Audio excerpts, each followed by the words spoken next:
Alrighty, what's going on? How's it going, Michael? Oh, it's going. Well, I'm so excited for this. Even when we started chatting, feels like a long time ago. I was told that bots were coming, and Yeah, that made me that made me very excited as someone who is really bad at discretionary trading, but okay at systematic trading. That I would have the option to do that. So super excited.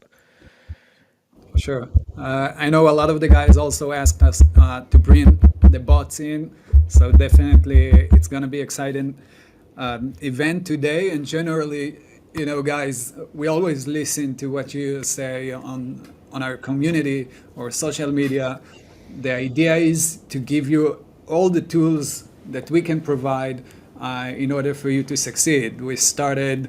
When we started, we actually, partnered with Trade Ideas, TrendSpider, Bookmap, Traders Sync, all the big names that you're already familiar with, in order to provide you with a free user. So anyone that joining Trade the Pool gets a free user. And the idea behind it obviously was to just give you the tools that you're working with or need in order to succeed, pass the evaluation, become funded. And me and Michael went back and forth on this one. Creating a bot these days should be super simple, and why not? So we thought, why not to connect it, with TrendSpider, one of our biggest partners. Anyway, we can do it with him together with SignalStack as well. And now, from today, basically, you will be able to trade with a bot, create your own bot, and Michael will show you that in a second, together with Dan, the CEO of TrendSpider. And once you do that, you just connect it to SignalStack, the bridge between TrendSpider and Trade the Pool, and then you can actually use it fully automated. Some of you already saw the video that Michael shared a few days ago, right? So you're actually doing nothing, and it's amazing to see that, Michael. And I think you kind of hit the nail on the head for the most important part is that we're not talking about learning to code in Python and building up super complicated thing.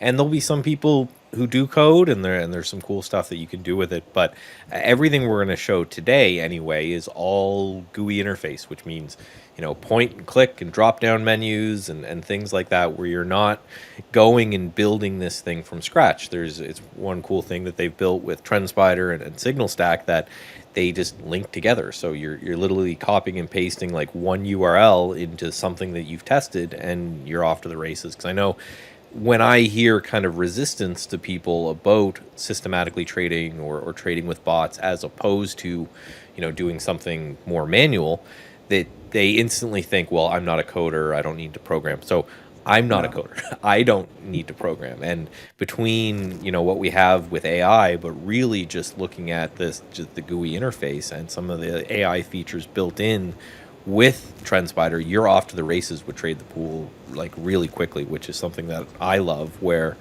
again, if it was I had to sit down and learn Python and do all these things, I don't know if I could. So that's what I'm really excited for. And I just wanted to point on that. Yeah, we're not talking about building a computer system. We're talking about using softwares that already exist, and then kind of combining those together. Yeah, 100%. And I wrote about it in our newsletter about my experience with bots before, probably 10 years ago. Yeah, I read that. Yeah. Yeah, did you? Okay, so, Yeah. and it was amazing on demo, but once we actually let it run on live, it didn't work. And I needed this guy to program it and actually write the code, because I'm not a coder as well. But these days, I'm just dying to dive in, and give it a shot, because I would love to automate my trades as well. So definitely after this webinar, I'm going to dive deep even harder and actually create that. I'm pumped for it, and I keep joking that I'm gonna drag Mitch kicking and screaming into automated trading, because when you get there, everything becomes way better.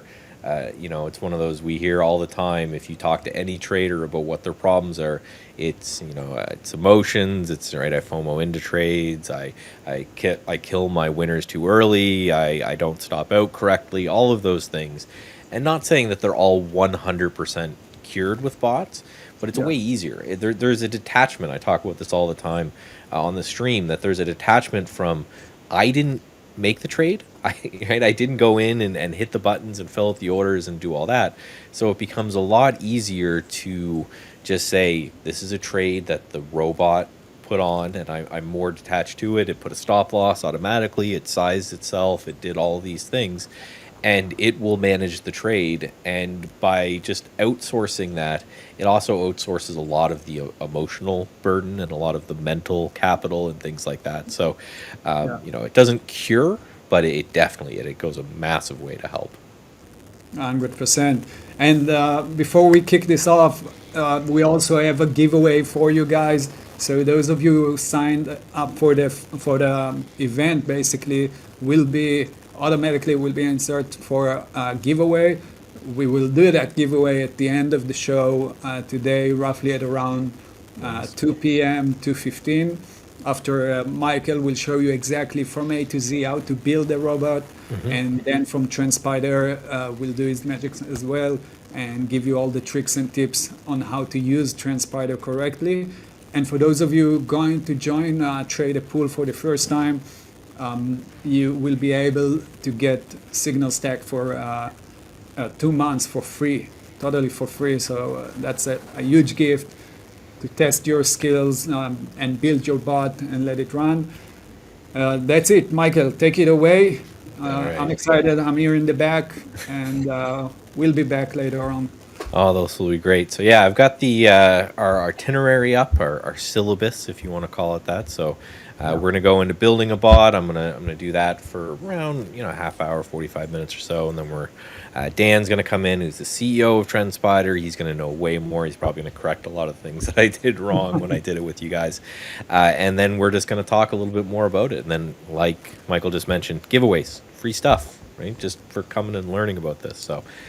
Without further ado, I'm going to just kind of pop right into this here and grab my screen share like that. So right off the bat, we're starting here with TrendSpider. So simply put, we've got 3 parts of this chain. And the idea is to send from one part of the chain to the other part of the chain. So the beginning of the chain right now is TrendSpider. And then the end of the chain is your Trade the Pool account. And I actually have my live account running right up here. Only one trade today. You know, you can't plan these things. And I was actually talking about on stream for those who are joining us from there that I'm really happy that it's only done this one trade today, because if you go and you look at the markets, if you look at the SPY here, you can see, right, this is from the shaded area to here. This is the open. So we have done nothing. We have done not one single thing from the open here at all. I'll hide this for now. So the bot is kind of automatically just dealing with whether or not it wants to be really active or really dead based off what's happening. And again, one of the huge emotional benefits of this is that I didn't place this trade. I didn't do anything here. I've actually passed a Trade the Pool eval account without pushing a button, just letting the robots take trades. And now I'm trading a live account doing that as well. So I see questions in the chat. I'll definitely get to them as we go. So this is one of those things, again, I'm really excited for. But yes, so there's not too much trading, but we're going to try to trade that or change that. We're going to put on some trades, and these are going to go to my account.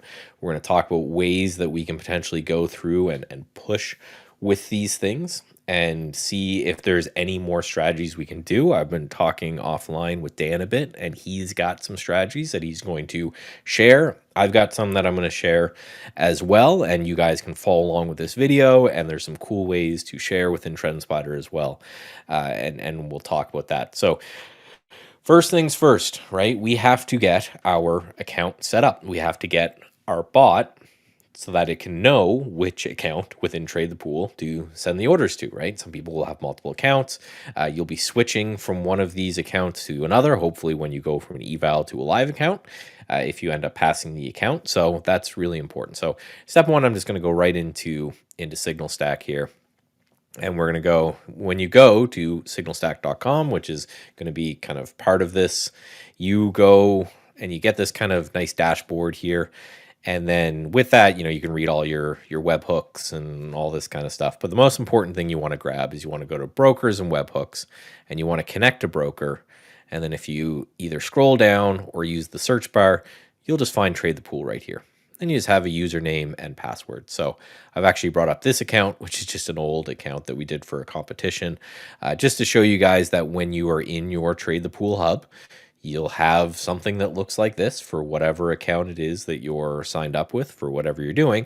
And then you just have your credentials right here. You've already probably gotten to this point before if you have signed up for pretty much anything, because you had to be able to log in. So the same credentials you use to log into your Trader Evolution account, the same one you use to log into your web account, your iPhone, all that kind of stuff, that's what you're looking for. So you would just grab the username and you would grab the password and you pop it in here and hit connect. And as soon as you're connected, you get a webhook. So it's very important to take this and just save it somewhere. So I just have a notepad kind of off screen that I'll put that one in there, because that says, okay, I want to send this order to this particular account. So you'll end up sending that order to that account.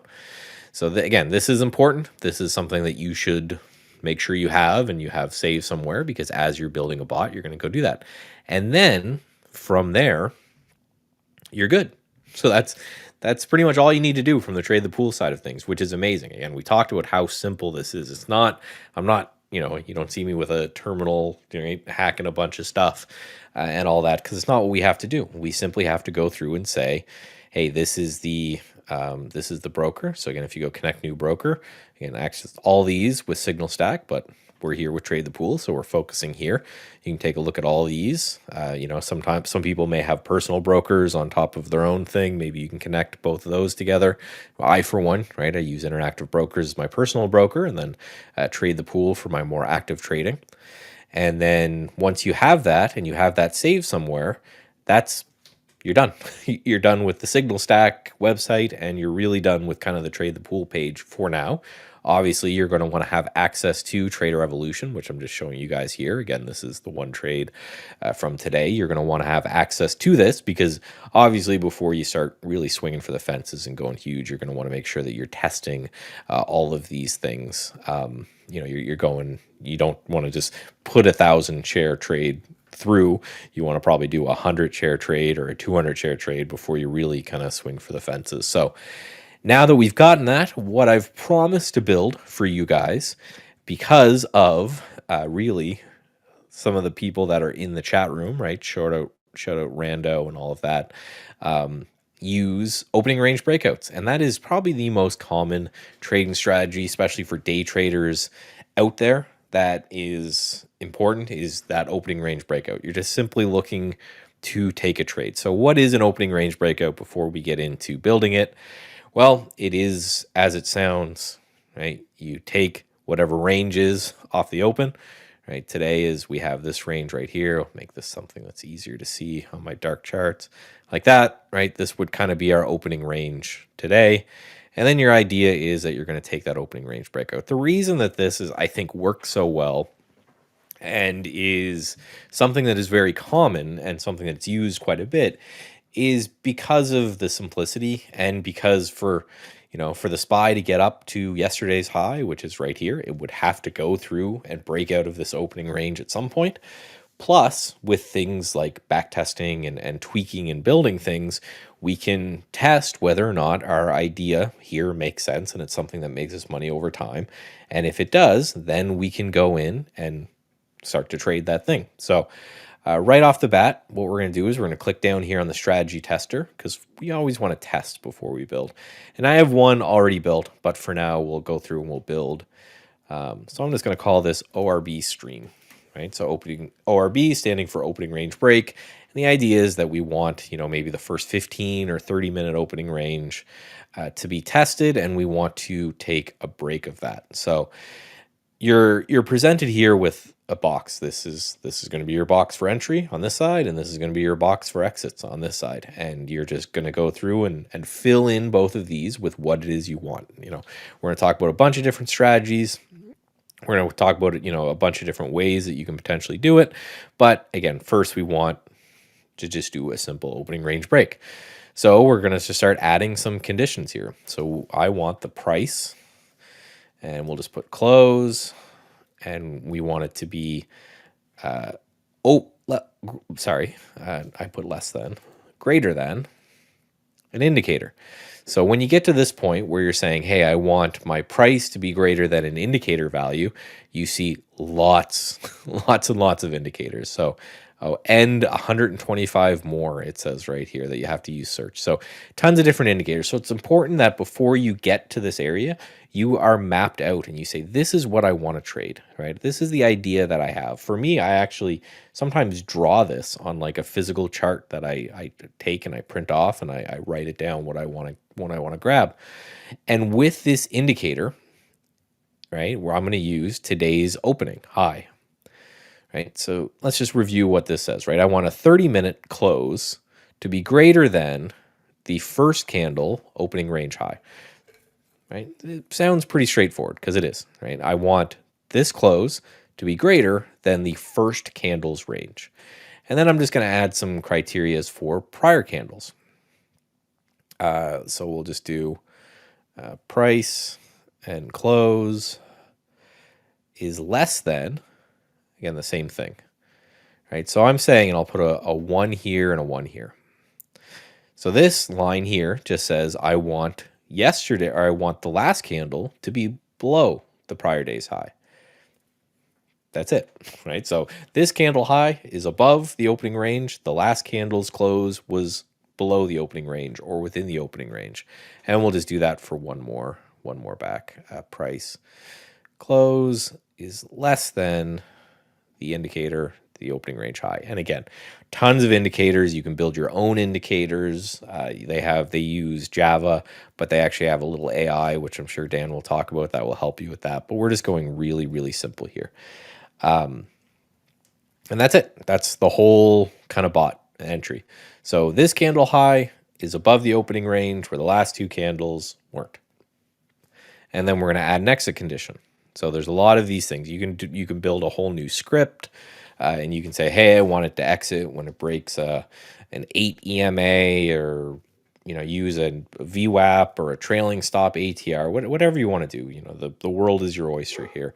For me, I want to keep this simple, and I just want to put a stop loss and a profit target. So when I click add exit condition, I'm just going to click on stop loss, and I'm going to make it based off of ATR, and I'm just going to say let's use 2 ATR. So ATR is just what's the average size of that candle. I'm just using 2 times that and saying that's my stop loss. And then I'm going to add an exit condition where I take a profit target, and I'll just make that 3. So we're risking 2 ATRs to make 3 ATRs. So we're basically saying 1.5 times our risk. That's it. It wasn't very complicated, right? Obviously some work, some learning curve, but I'm not coding something from scratch. I just clicked my mouse and played around with an interface. So we have the structure already set up for the bot. We have a structure set up for what it is that we're looking to potentially do. So if we just click run right here, let's do 15 minutes. I think I had written down. Oh, and then yes. So we ran it, and you can see, last 300 candles. No, let's do last 10,000 candles. Do a lot of candles.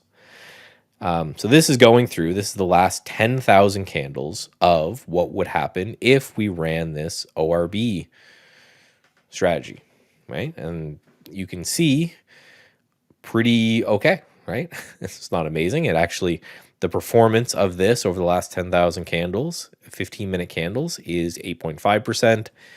The asset performance was 7.3%, so we beat buy and hold. And even though we didn't win very much, we only won a little bit of the time, and we lost a little bit more. I think, hold on, I think I messed something up here. Yes, I did. Hold on. There, I knew those were a little different. There we go. That's a little better.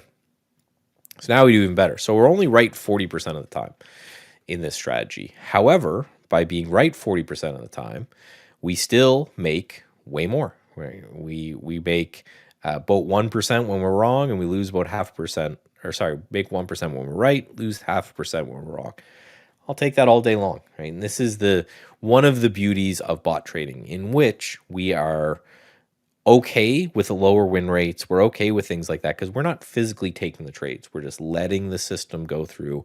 We're letting the system take our trades for us. But I don't know. Let's see if we can make it a little bit better. So I have one more condition that I played with, and we can continue to add conditions where we can try to make the equity curve a little bit better.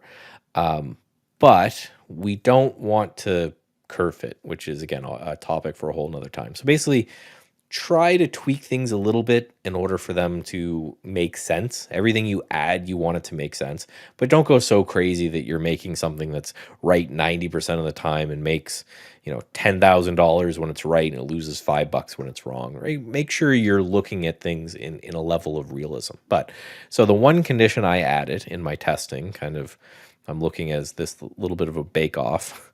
I just said, I want today's close to be greater than, and we'll just say yesterday's close. So that was just previous. So the previous session's high. So right now, it's saying this price is above the previous session's high, right? So now if we rerun this, now we look a little bit better. We're taking less trades. We're right about 42% of the time. The equity curve smooths out a little bit. It just looks a little bit better to me overall. And then we can just start to explore based off of the chart. I'm going to actually close this down a little bit. And you can see if this is something that ends up making sense. And let's actually go through. We'll run it without pre-market on. There we go. And you can look at the entries and exits, right? So there's an entry, there's a little take profit there.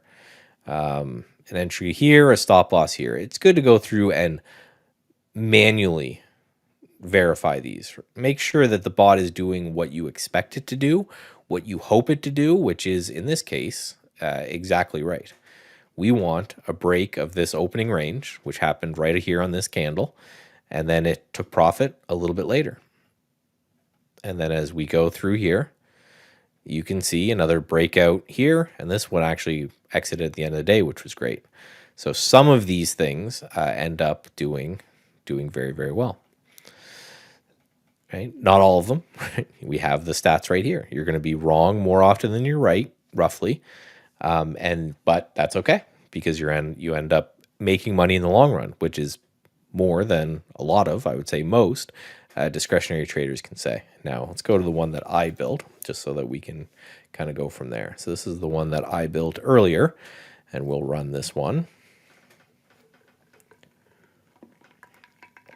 So you can see it right there, right? So this is the strategy. And this is, again, not perfect, just something that I built really quickly to show you guys, and you can tweak with it from there. So from there, now we have something that we like. Right? I would run this strategy. It's a fairly simple strategy. You can see a lot of flat areas in the chart right here. And this, to me, means, with these flat areas in the chart, that there's going to be a lot of times that there's not a lot of trading. The pullbacks and the drawdowns aren't that bad, right? The max drawdown in the back-tested period is 4%. I'm okay with that. It made roughly 11% over it. And for me, even more than these numbers, I know a lot of people focus on these numbers. I focus a lot on this chart. And the reason I focus a lot on this chart is, for me, it shows me what it would feel like to drive or to trade this system. Again, this wouldn't be the only system I trade. That's a whole nother webinar that I'm sure I'll do here at Trade the Pool at some point about the importance of running multiple systems. Because, again, you can see a lot of times here where from December 23rd or December 13th all the way to January 13th. So a month here, there was no trades. There was nothing that met the criteria for trading. So in that time, I've got all that capital just sitting there not doing anything. So in this scenario, I would try to build other strategies that fill in these holes that have little bits of expected edges. And the more strategies we stack on top, the better. That's why, again, we'll talk about different strategies. It's not a one or the other. It's a everything thing. And that's super important when it comes to discretionary or systematic trading versus discretionary trading, because it would be very hard to trade 10, 15, 20 systems as a discretionary trader. That would be really hard because you have to, keep notes of all of them. You have to see all of them as they happen. You'd have to take trades on all of them. I would say, darn near impossible. Systematic trading is easy because I can have all these bots loaded up and it will just keep taking trades until the buying powers run out. And if they are systematic, if they all have edge to them, some are long, some are short, some are looking at, right now we're looking at the S&P 500, but we could take the same thing and say, what if we did this on the TQQQ, which is the triple leveraged? Does it work, right? It'll run the system. It actually works great. Wow. Let's use this one instead. I didn't plan this one, but holy smokes. So now our return has gone up to 46% with a 13% max drawdown, and the chart actually looks a little bit better. But again, still lots of times where there's nothing and then a trade every now and then. And again, this is only the long version. You could build a short version as well for when opening ranges break down. You can compare a lot of these things. You can get fancy where maybe you turn on some bot someday and off some the other day. But let's just stick with this and say, okay, if we have something here that we like, what do we do next? Well, thankfully, there's just a deploy a bot button. So we'll just open that up and start to read through it. This is one thing I love about where we are now, because as we mentioned earlier with me and Michael, there is no there's no programming to this, right? I'm not a programmer, and Michael was saying he's not a programmer. So it's great that we don't need to worry about programming. We can go in and do these things. Now, maybe there are different options for those who like and do programming, and feel free to explore those, right? SignalStack being the bridge between the two sides of things, between Trade the Pool, where, again, you can get funded for really, really, really inexpensively if you're able to prove your worth.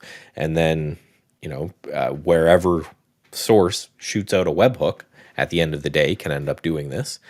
And speaking of that, so as we're going and we're creating a bot, you can do a couple things. You can just do SMS or email, and that's fine. You can just fire notification where you're firing notifications through. That's fine as well, because there are some people who may want to they want to build the bot to alert them, but maybe they want to be the person to kind of hit the button themselves. I would argue with that person that you should probably get the robot to hit the button, but you can do that where you just say, hey, I just want you to send me a text and send a notification, right? That's fine. But for us, we want to send the bot, so we're going to hit webhook. I don't need it to send me a text because I'm here all the time. So it's fine. And then you basically get a little bit of an option right here where you get entry and exit webhooks URL. So that's where we talked about it was very important that we went and we saved our webhook URL. So we'll put this in as well, right? Now, everything, you can see it filled out a lot of the webhook for us automatically, so we didn't need to do anything. You can get fancier with it. If you want to read some of the documentation that's here, you certainly can. But what you want to look at this example request, and this is saying symbol Apple quantity 1 buy. And again, you can get crazier with it. If you look at the docs, you can see right here, this is looking for Apple and to buy 1 share. There's a bunch of examples here when it comes to different things, right? There's the TrendSpider alert bot and the alerts, everything that's happening through here, different ways to say. In this case, it's saying bot symbol, which is perfect, which is what we want to say over here, right? This is saying bot symbol, which just means whatever symbol I'm looking at the time, when I hit a button, it's going to buy it. And right now it's going to do 1 share, which I think you should leave it at while you test. And a lot of people I know would be really antsy at this point and say, oh, I'm not going to trade one share of the TQQ. I usually trade 200 or 300 shares of the TQQQ. It's like, okay, let's relax, right? Let's send a 1 share order and see what's happening. The close right here, action close, that's going to be whenever one of these other criteria is met, it's going to close the position. And away we go. That's it. You're done. Go to the beach, grab a beer. All of those things is happening. It's all happening in the back end now. That's the other cool thing, is that you don't even have to have Trader Evolution open, and you don't even really have to have TrendSpider open. It's all web-based, it's all server-based, so everything's just kind of running there in the back end. And then the last thing that I like to look at is it says valid JSON right here on the bottom. Of course it is, because they filled it in, but it just says that, hey, this is one of those things that is taken care of. Now there's all of these behaviors at the bottom that you want to take a look at. And for me, I usually leave these as default, but this is how it's going to deal with exceptions, because in a perfect world, everything runs smoothly all the time and we don't have any problems, and there's nothing we need to worry about. In the real world, things break all the time. And this is one of the reasons why, just kind of joking there when I'm like, hey, go to the beach, because it's your bot, right? You want to monitor this thing. So we'll go through that. But yeah, just to deal with these, right? So you can rewind a little bit on the channel. I'll talk about it again, I'm sure later when we get more bots set up. But yes, the idea is that this is launching right now. We can connect whatever you can imagine. I'm building the simplest thing that I could, just to make sure I'm not kind of like boring everybody and inundating people with things. But any setup that you can possibly imagine, you can connect to tradethepool.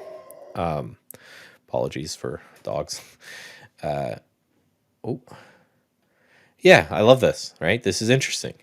It's like a bot for dummy style. And that's right. And certainly, not to be said, and I know you didn't mean it this way in any sort of disparaging way. This is how you should get started if you end up doing systematic trading, right? I know a lot of people, when I talk about systematic trading, they think immediately, they think of systematic trading as, okay, I'm going to sit there, I'm going to be a coder with like the matrix green letter coming down the side of things, and all of those things is going, hey, I need to program this, and I have a bot running here, and I have things running over here, and I've got stuff running over here. But it's not that. We're almost done. We're almost done building our first bot almost immediately. And we haven't put in a single line of code, and we're not going to put in a single line of code, right? So if we come back here, you can see this is the last bit we have to fill out. So retry failed webhooks, right? So retrying failed webhooks is the just, hey, it sent out an order and it failed. Do you want to try to send out the order again? For me, no. I could see a point in which you'd want to do that, but for me, no. When failed to enter, right, and no, and when failed to exit and all. So I leave all these kind of really at no. But I don't want to stop the bot, right? So as soon as I hit create bot, we got created a bot. And then we can use the trading bot widget on the sidebar. So let me actually just modify this, and we'll do that now. Where's my bots? Right here. So I'm going to actually do that in a new column. So now I have these bots, because again, the idea is you don't want to trade one bot, right? Let's just sit back and kind of muse about the advantages of systematic trading. We talked about the emotional side of things. I think that's huge. The other side of things is the ability to kind of trade while doing other things, where I know a lot of people live, where they have some sort of jobs, right? Maybe you're working and you're sneaking a little trade here or there. Don't worry, I've done it. We won't rat you out. Those are huge benefits. The benefit that I think is underutilized enough, and more important than all of them is I want a system and multiple systems. I want to be able to trade as many systems as I possibly can across as many instruments as I possibly can. And because when system A is doing poorly, maybe system B is doing well, and then maybe system C is really killing it, and that's making up all the money there. Maybe it's to the point where you're one of those people, and I know a lot of them out there. Not to call anyone out directly, but it's the whole if all you have is a hammer, everything looks like a nail, right? Some people just come in every day and say, well, I'm going to just short things, and they have them or buy them, and they have them in the brain that is the trading style that they do. Well, it would get very hard to take that trading style and then implement another trading style on top of it, because when you're looking at things subjectively, you can give the same chart to a whole bunch of CMTs, and they could all see different things available. They could all see different aspects of the chart. Some guy sees a bull flag, another guy sees a head and shoulders, another guy sees a cup and handle or a reversal or whatever it is. It gets very hard to trade a whole bunch, right? And the what we're trying to do is we're trying to make sure that we can trade 50 things as once, right? And then end up building strategy after strategy, right? So I've got a couple of other strategies here we're going to take a look at, and then Dan's going to come on later, and he's going to have some strategies to take a look at as well. But is there a trial available? So yes, if you sign up with Trade the Pool, I think Michael said 2 months free of SignalStack, right? While you're testing out your bots, right? And you're trading them in a trial account. And I love this because if you take them and you put them in an eval account and you're trading them, you're testing your bot and whether you have it set up correctly in an environment that's very low risk. Right? If it loses $1 billion, well, it's an eval account, right? You're stopped at your eval account, away you go. Right? And then the beauty of it is because as someone who's just done this, I've just transitioned from trading with SignalStack in an eval account and past that account, and now is trading in a live account. It was just updating the webhook that we saw there. That's all it was. I went to the same process that I always did, and I just plugged in another webhook. And there's no updates. There's nothing. A lot of people talk about the jitters from going from one thing to the other thing. Well, it wasn't any problem for me because there was no jitters. I just took the same thing that I was doing on the eval and I just changed the webhook. Away we go. And so this question, do you think it's important not to overly rely on the bot? No. Well, you're talking to the wrong guy there. I think everybody should overly rely on the bot.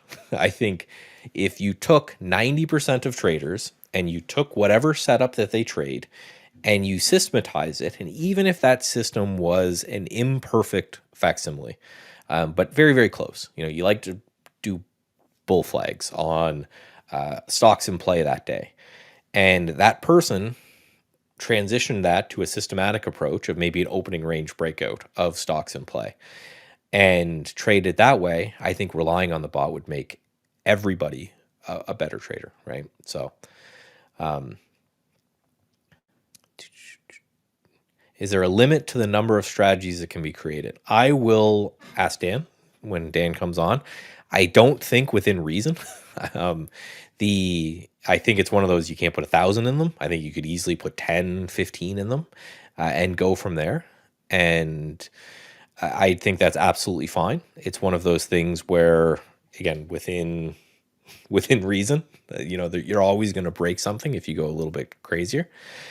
And yes, you can create a list of stocks and then point the bot to it. We're doing this on the TQQQ. A lot of this is because we have some people in our chat that we stream from open, a little bit before open until 11 Eastern every day. And a couple people in our stream really like to play opening range breakouts on the major indices, which is why I started there.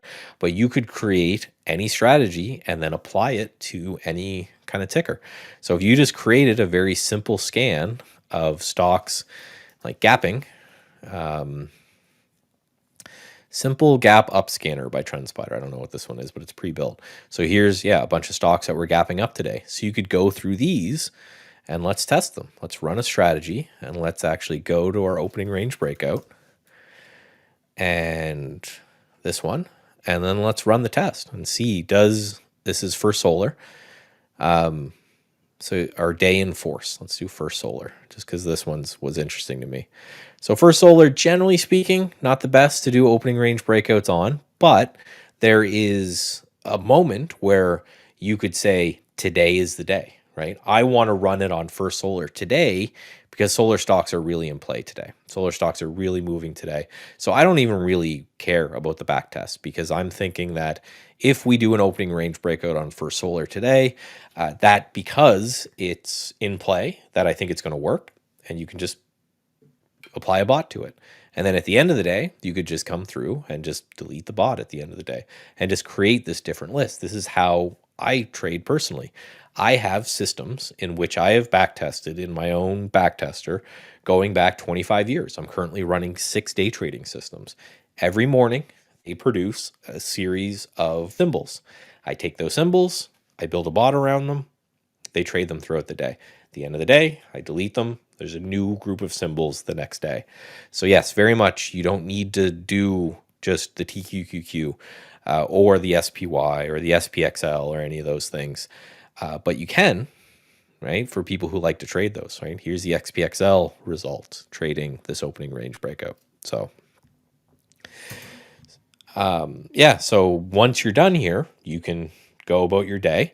And someone was asking, where does Trader Evolution take part of this? Well, that's where you will manage your trades. So here's my Trader Evolution. Again, it's only taken 1 trade today. It's been a pretty slow day, but it makes sense because the market has done absolutely nothing today, which is great. I certainly don't mind it because it means I'm not guessing. So I've gotten this 1 trade. It's got a stop loss that it put out automatically, right? You can see it's risking $118 on this trade. I'm currently up $7, boys. The dollar menu from McDonald's is on me. And this will close at the end of the day because that's just the system that I have. And any system that you could potentially ever need, any system that you could potentially ever want, and we could go from there. Oh, I see your message there, Dan. Yeah, you can hop on. If you want to turn on your camera, I'll pull you on whenever you want. I see you. Let's pop in there. I can hear you. How's it going? It's going, man. I wasn't sure what the schedule here was, so I popped in and I'm just. Oh well, look. When am I supposed to join? So, look how fancy we are. Wait, hold on. We got a whole pretty. It's right there. So there's the schedule. So we're gonna hang out for a bit, and then it says that I leave, but I think I'm having too much fun, so I might just hang out with you until Michael kicks us off. How about that? Sounds good. Oh. I like that better. So what I mess up? Were you listening? Did I mess anything up in my little intro there? I'm sure I did. No, you're getting things right. There's a lot of cool stuff I want to highlight above and beyond that, but I think you're doing a great job. Awesome. Well, listen, I'll keep sharing my screen, but you can share your screen whenever, and then I can pull you on. But I did have a couple other systems I wanted to show people. One of which I'm actually really excited about. I was up late last night. The wife was watching something on Netflix that I didn't care about. People are breaking up with each other or fighting or whatever. And this is, again, you guys can see how passionate I am about this. I love systematic trading and robotic trading because my work is done when the market is open, which sounds really weird because most people are trading when the market is going. For me, I'm doing all of my work. I've got 2 kids. I've got a 1-year-old and a 3-year-old. So I'm spending a lot of my time during days, running around, doing cool dad stuff, having a fun time. And then when the kids go to bed, I'm setting up these systems to trade the next day. It gives me freedom that I really like in my day to do things. So this particular strategy is one that we're doing. And again, I'm going to share these. I don't know where we're going to share them exactly. But listen, if you email in Trade the Pool, I'm sorry, support We're doing this on the fly. I'll get these links and I'll get them over to support, and we can get them as well, because I know these are shareable links that we can give to people. This one is the dual RSI strategy, and this is something that Larry Williams popularized in like the 70s. So it's funny how some of these strategies continue to work today. So the dual RSI strategy, we all know RSI, right? It's overbought, oversold indicator. I'm using 2, right? So I'm using a long period RSI, and I'm saying, hey, I want that to be over, let's say 40 or 50. So I want the long-term RSI to be good or healthy, strong. But then the short period RSI, I want that under 20. So we're getting in a long-term uptrend and we're getting short-term oversold. And I want to take that trade, and I've got my stop loss and my profit target set up.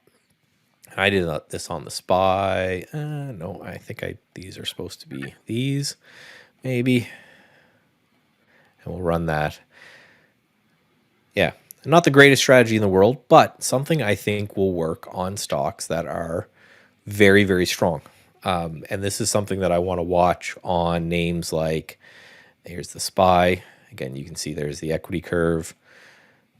Again, not the most amazing thing in the world, but you can see it doesn't trade very often, which is fine, and is going to trade opposite of the opening range breakout. And this is what, we're getting more advanced stuff, but this is where I think the power of systematic trading really shines, because the opening range breakout, we're looking for a tight range to happen and the stock to break out higher.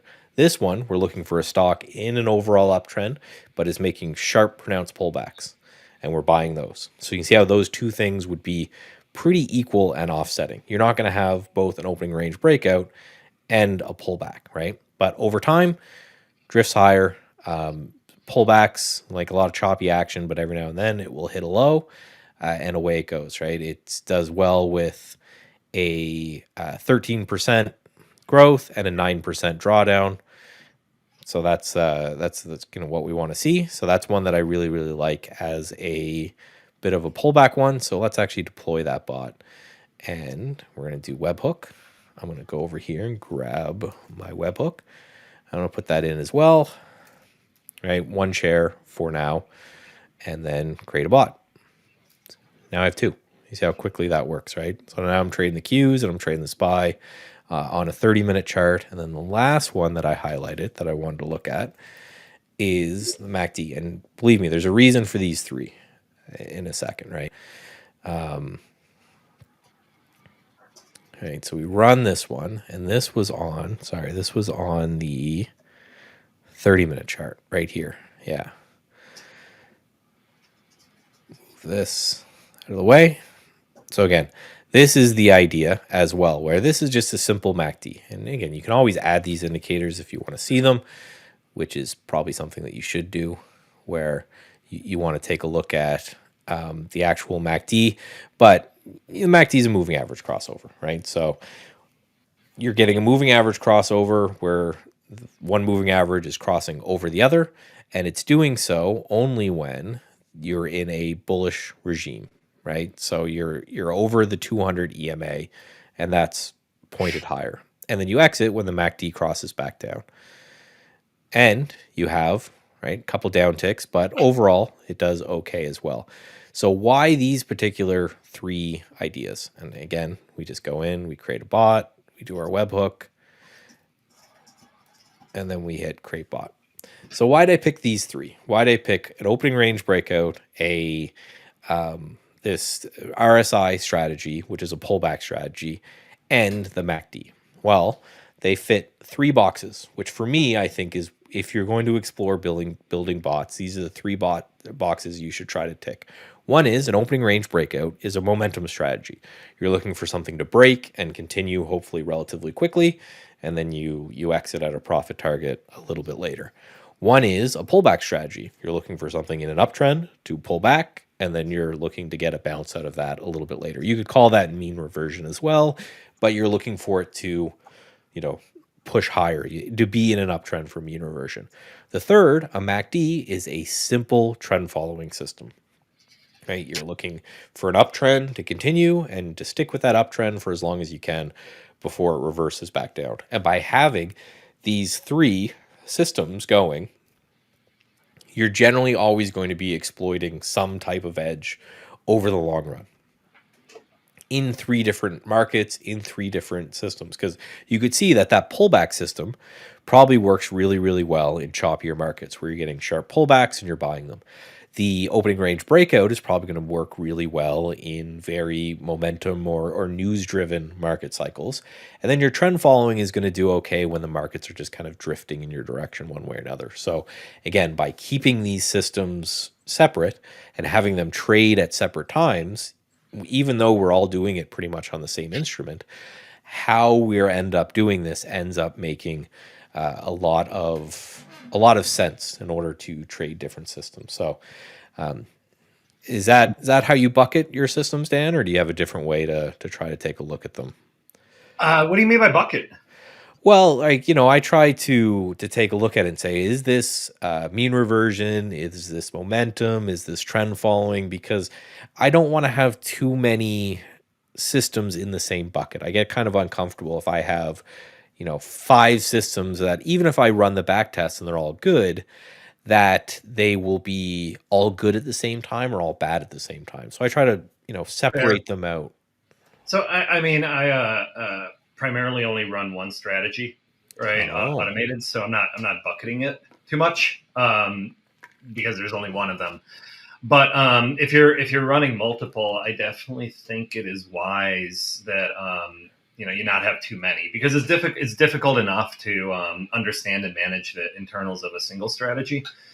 And I think over trading is something that isn't just for discretionary traders, right? Like if you're systemic and you're running multiple systems at a time, that also can result in the same. What I do advocate for, and what I think is wise, and this is something used by some of like the pros of systemic trading, like the Renaissance techs of the world, is to have a catalog of strategies, right? Like a few that you have developed and believe in, but to have them indicated for different market conditions, right? So like this is my strategy for a horizontal flat bear or market that's going sideways. This is my strategy for a bullish market, right? And then you can choose which one to run on which asset at what time, and that gives you a little more flexibility, right? And then some of the funds, and we don't have this in TrendSpider at the moment, but it's something that we do plan to add, is like this master strategy that chooses which strategy is running at the moment based on the overall market condition. Because like the strategy I run, the Donchian strategy, and I'll show you guys this. It works pretty well, right? But you need the market to kind of be a slow bull market for it to work, right? It will underperform in parabolic moves. And that's something that a different strategy may perform better in. So if you're being selective about what to run at what time, you can do a little bit better there, if that makes any sense.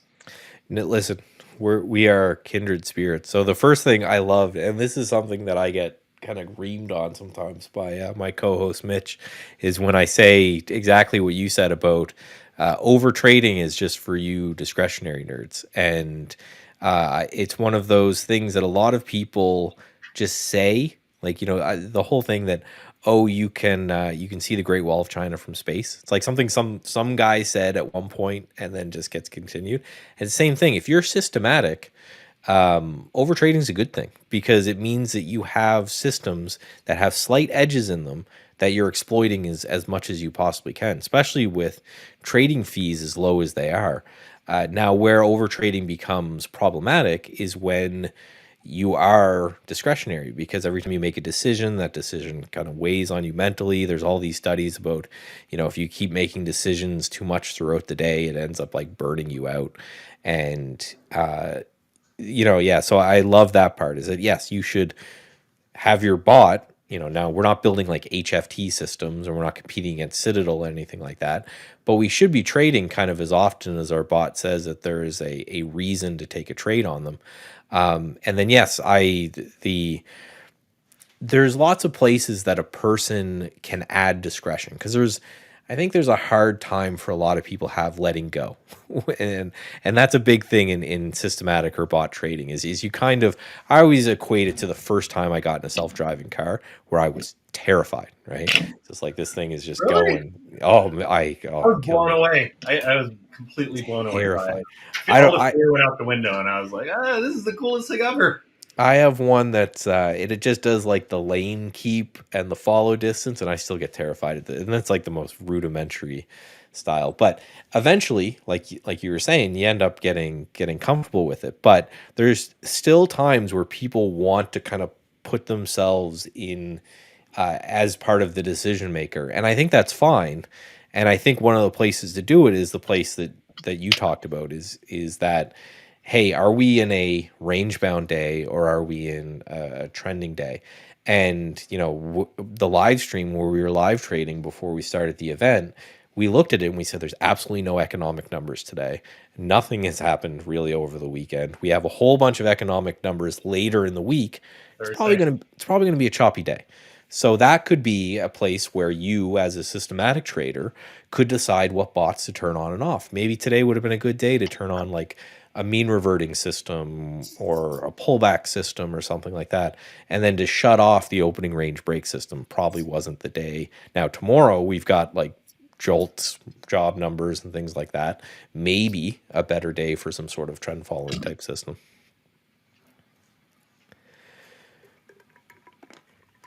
Right on. So we got some questions here we'll go through, and then we're going to grab, I think, some of your stuff. But yeah, some of these I already know the answer to, right? So this one says, has an interactive broker's account and a trade the pool account. So can you use SignalStack on both? And yeah, right. You could you just build two bots with two webhooks and go right ahead. I think you're mentioned maybe, I don't know if you can talk about it, that you're working on something to maybe split across different brokers or different systems. But yeah, like I talked about, you just grab your webhook for interactive brokers, put it in there. You grab your webhook for your trade the pool account, you put that in there too. Trade both. That's what I do a lot of, right? I've got my own account, and then I've got these other accounts. The way I look at some of these prop firm accounts is like free leverage. Right? Might as well do the same thing I'm doing. Now, if I was a discretionary trader, that would add a lot of complexity to my life, where I'd be, typing in and taking trade on one side and then running over and doing the thing on the other side. And that would be really, really hard. But for systematic trading, simply just copy and paste the webhook across different things, and Bob's your uncle, right? Yeah. Yeah. You can also have multiple webhooks for one connected account. Because it'll then track them separately, so you can build a little organization in there. Because the notion of a webhook being tied to an account and a strategy, like being unique for each of those, I think is an important one, because it gives you a kill switch, right? Yes. Like if something's going haywire, delete the webhook. It's all disconnected instantly. Nothing can happen, right? And if you have one webhook for everything that you're doing, then you're going to have to go through and reconfigure each of those. So I definitely recommend that. Like, create multiple webhooks, give them names, use them, one per strategy. It gives you a little layer of security. Like, if something's going crazy, you can kill it all without doing anything else. Yeah, and right, so you create webhooks here, right? You have different one that says no name, but you could edit this one. So you could like call this one ORB, and then hit save. This is just on the SignalStack account. So if you put your opening range breakout strategy, that you can track.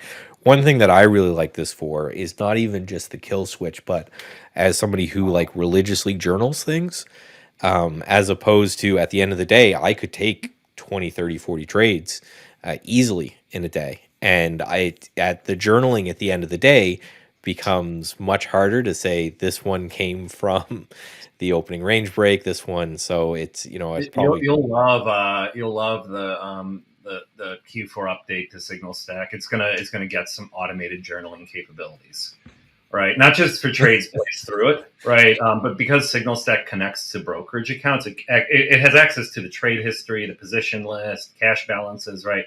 Like it can see quite a bit, right? So we had this idea of like, why not pull that in and display it, right? And just automatically generate, journal reports. You can see and then add notes.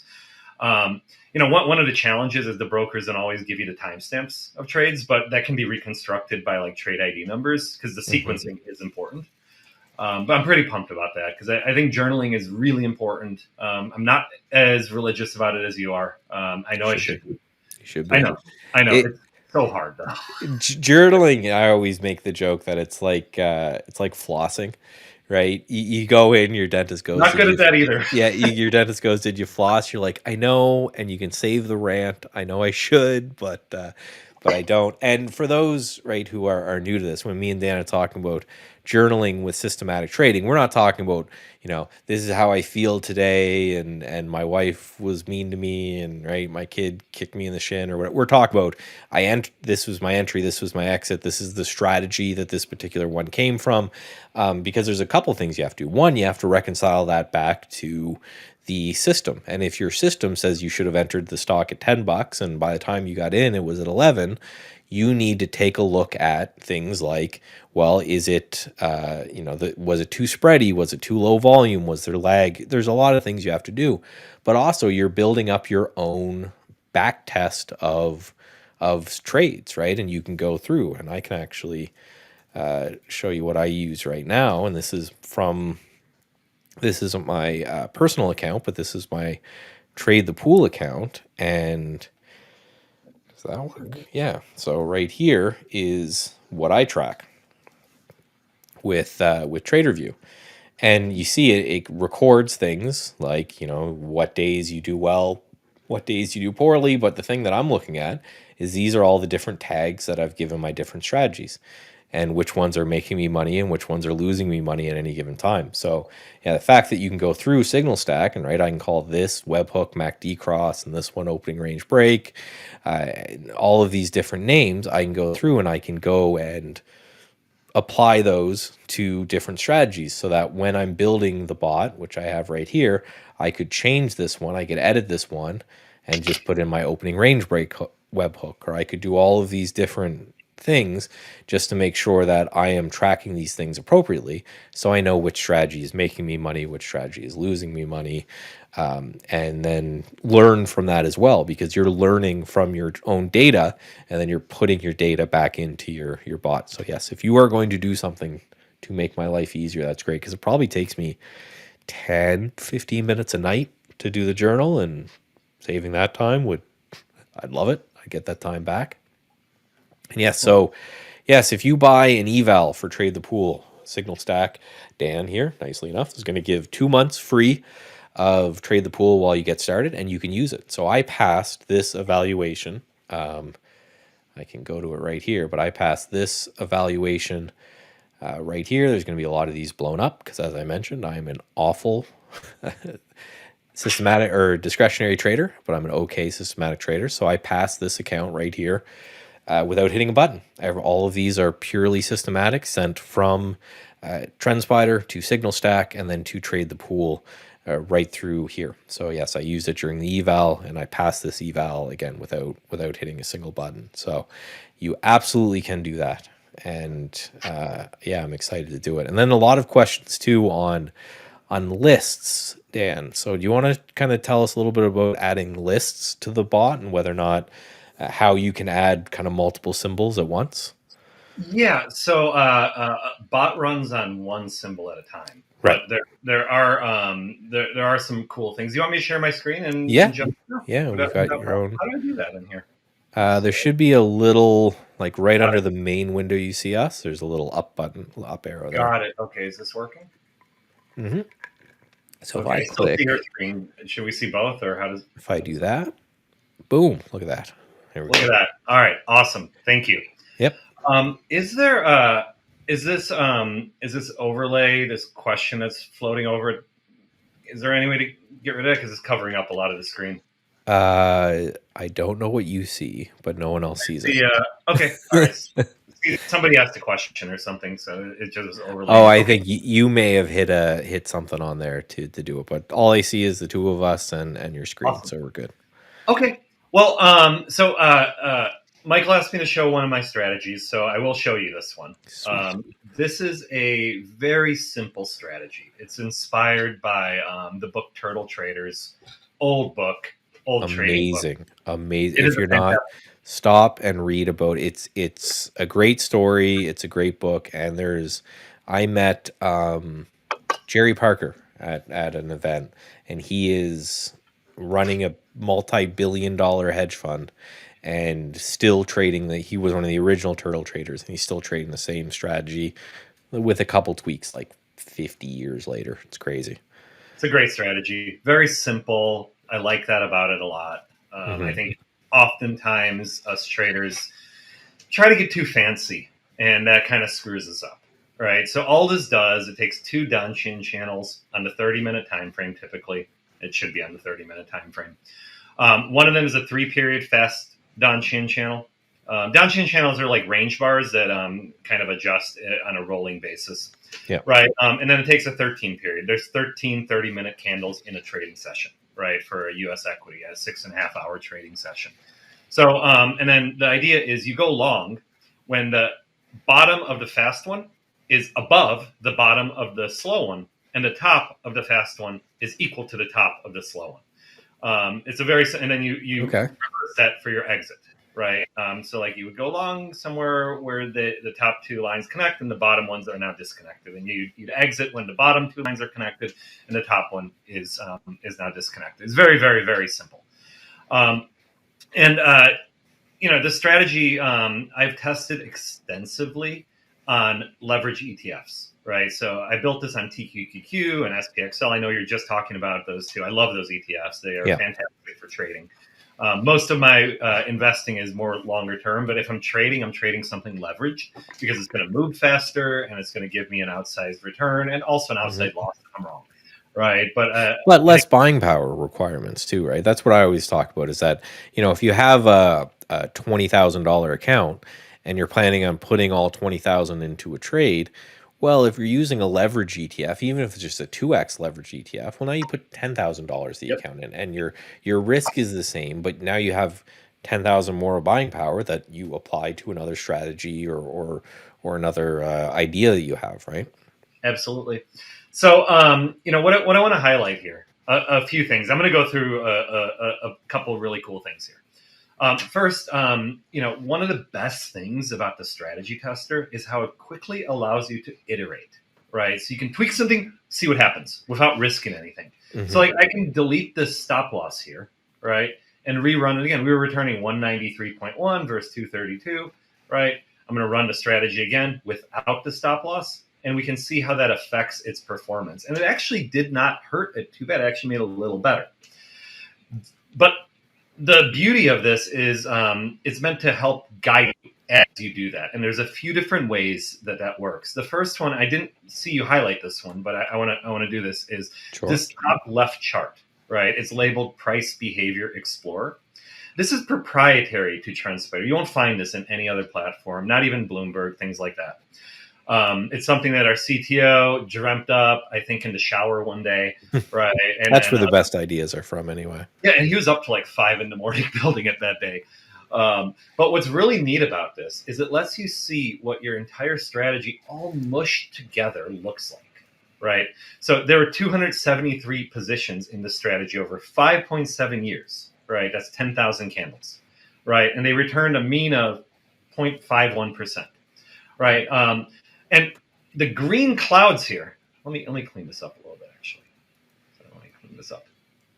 This one and this one, right? Okay, so the green clouds here, right? These are all of the trades that ended in a gain, right? So a profitable trade. And the red cloud is all of the trades that ended in a loss, right? So this gives you the ability to see where they intersect, right?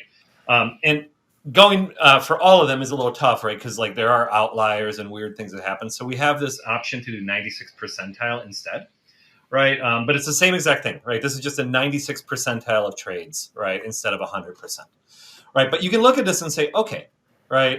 If I cut losses, right? If I want to cut my losses and capture gains, where should I put a stop loss, right? And you can look at where these intersect to guide you, right? Or how high they go.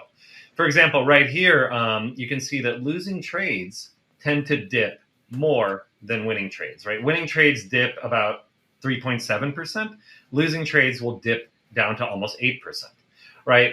Some of those trades get closed down there. Right. Some of them will stay open and close a little higher. But what you can do is say, okay, you know what, I'm going to take 3.5% and I'm going to make a stop loss at 3.5%. Right. Because that's where the overlap stops. Right. And the trades that lose go deeper. So you can add a stop loss. Right. You can make it 3.5%. You can decide if that's from the entry price, which is what I'm going to do here, but you can also do it from the previous candle. And you can trigger whether it will wait for the candle to close or immediately try to get out right away. Right? I'm just going to leave it on the defaults here. And then you can run it and see, did that improve or hurt my overall strategy? Right? And you can see that actually enhanced it quite a bit. We went from like 195% returns to 215. Wow, and all we did here, right, was look at the price behavior explorer. And now you can see that why that was the case. It's cutting your losers a little earlier. And you can say, okay, cool. I wonder if I raise the stop to 2%, how's that going to affect it, right? Let's just do 2.5. So the idea here is you can quickly experiment and iterate, add conditions, remove conditions, tweak the numbers, right? That actually improved it quite a bit. And now we're beating the benchmark, right? We're beating buy and hold just by adjusting the stop loss based on this chart. But we can take it further. We can say, you know what? Some of these trades, they crush it, but they come back, and we probably don't capture that. So let's. That was actually is funny. I was going to ask you that. I was going to say, man, it looks like you should be you should have a profit target out on that one. Yep. So we can say, let's add a take profit and capture outsized moves, right? So let's say 30% up, we're going to take it even immediately. We just add a take profit here, and then we can go and run it and see what happens there, right? And that actually degraded the performance a little bit, right? But the idea here is, you can then go and tweak it a little bit. Maybe this should be more like 34%, right? But the idea is you have the ability to experiment here and tweak stuff, right? And I guess profit targets are not the best for this strategy. Maybe you don't want one here, right? Maybe you want to follow the Don chain, but it gives you the ability to see what would have happened, right? Well, and again, this is so. All the time we talk about how trading, you shouldn't be spending most of your time trading, right? If you want to trade for a living, and I always do the equation of analogies, right? Then you'll realize I think it's because I'm a simple man. I like my analogies, but the idea is that if you're a fighter or an athlete, you're not spending the majority of your time playing that game or even heavily sparring. What you're doing is you're spending a lot of your time watching tape and doing these other things. And what Dan's showing right here, and what I spend most of my time doing when I'm not trading, is building these tweaks, right? Going through and saying, what if this and what if that, and right, going for walks and you go for the walk with the dogs, or you take a shower, right? And then you get this brilliant idea. Well, instead of having to wait until the next open and then place a trade and then, random whether or not that trade works out, and doing this over and over and over again and taking 3 months to figure out whether your strategy makes any sense, you can go through and you can backtest stuff. And then the moment you have a backtest that's worthwhile, you just click that, deploy a bot, and it's live. And then you do what we talked about with the journaling and all of that after the fact. But the ability to tweak. I'm going to give you a couple intermediate steps, but yes, I agree. Yeah, the ability to tweak and the ability to push and do those things kind of in real time. It's really addicting. Like I find myself way too often just tweaking strategies when maybe I should be doing other stuff but B, it's a good addicting, because when you're done, you end up, it's not like you sat there and took a bunch of trades for no reason because you were bored. If you're bored, work on your strategy so that you can deploy it, and then in the future build new systems. Because again, I say I probably spend over half my time in backtest world, in strategy development world, and the amount of time I actually spend clicking the button as a trade now is near zero, because I've outsourced that part. I'm the idea creator now, not the button presser anymore. And that's not too dissimilar how banks and wirehouses and hedge funds work, right? There's a delineation between analysis and idea generation and then execution, right? So that is absolutely the right way to go. I want to highlight this chart. You pulled this chart up as well, But this chart does not get as much attention as I think it should, because it can also be really useful, right? So when you first load this up, it'll have blue on it, right? Blue is the cumulative results of your buy and selling performance, right? So this is what happens when you trade your strategy. White, though, is the underlying asset's price movement. It's buy and hold, essentially. And if you just enable positions over this, it's going to highlight when you were in a trade that made money and when you were in a trade that lost money and when you were on the sidelines, right? Green is lost money or made money, red is lost money, gray is sitting on the bench, right? So like I love this because there's so many great clues in here. Like in this strategy is Donchian's strategy, right? It is a buy high, sell high, or kind of ride momentum type of strategy, right? Follow the trend strategy. But you can clearly see that this thing gets chopped up at highs all the time.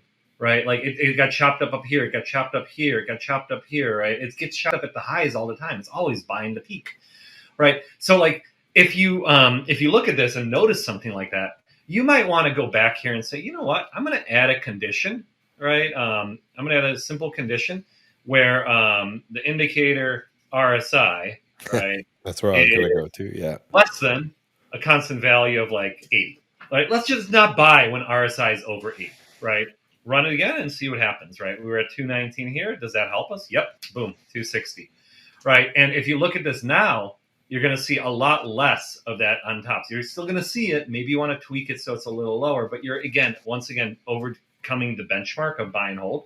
And you still have a stop loss on it now, right? If you recall previously, the stop loss was actually hurting you, right? So like by using these two charts together, you can get a really good sense for how to optimize it. But there's one other thing, and this is brand new. I don't know if you've seen this, Michael, right? But there's this new button here called Explain. Have you seen this? I did. I already pressed it, but I won't spoil it. All right. So we just launched this in the platform for all users last week. This is brand new. It hasn't even been announced yet. It was just put on the TrendSpider website this morning. The official press release and video goes out tomorrow. So you guys are seeing this before the world is really going to even realize this exists. But in TrendSpider, we've integrated a new chatbot, right? And this is an AI that is unique because it can actually see everything that is on your screen. And it can actually access all of TrendSpider's market data. So if you're not sure how to optimize a strategy, click Explain, right? And it's going to Sidekick, the AI bot is going to actually download your backtest. It's going to look at your chart. And it's going to interpret it for you. It's going to get all of the tabular data, all of these numbers here that are designed for hedge funds, right?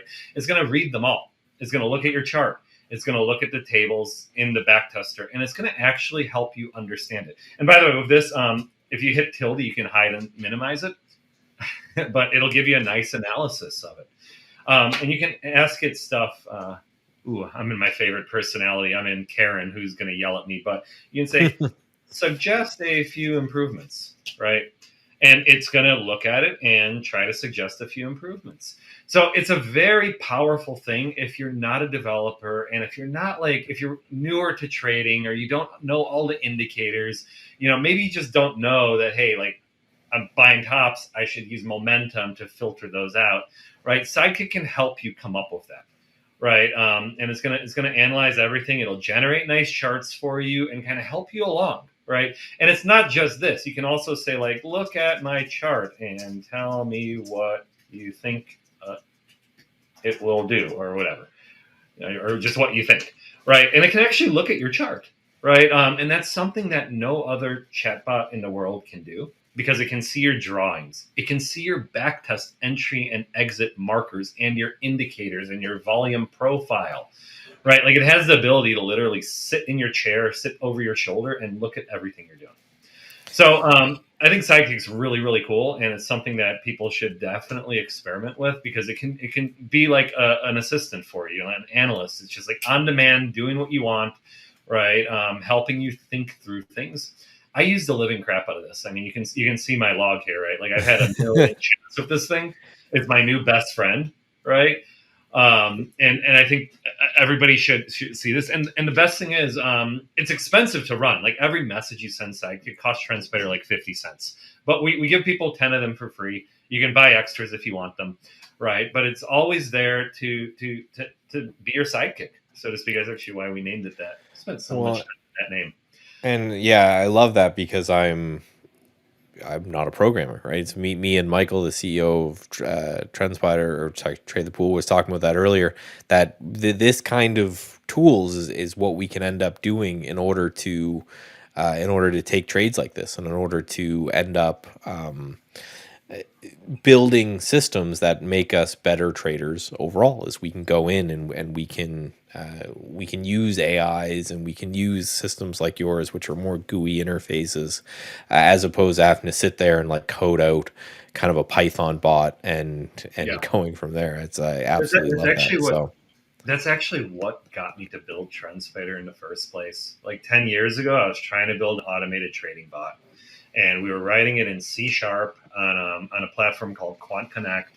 Right. yeah, I had a programmer working for me, and it was hell because you build the code, you run the internal backtest, and you make it live in the market. It would do terrible. You'd have to stop it and then go write more code.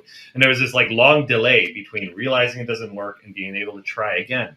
And meanwhile, the market moves. You're sitting on the sidelines, right? It's no fun to do it that way unless you're able to code it yourself. And most people, myself, Michael, most people just can't do that. Like, it's complicated. So here's another really cool thing about the backtester that a lot of people miss. Have you ever clicked on Variance Explorer? you showed it to me. I'm not gonna lie, Okay. I still need to learn about it, but I'm pumped, and I want to use this that we're gonna do right now, and I'm gonna load up a couple bots into my account. I don't know if any of them are gonna trigger because we can't control that because the market's doing like absolutely nothing today. But I want to use some of this to start playing with, see if we can capture some live trades here with the bot into our Trade the Pool account. Awesome.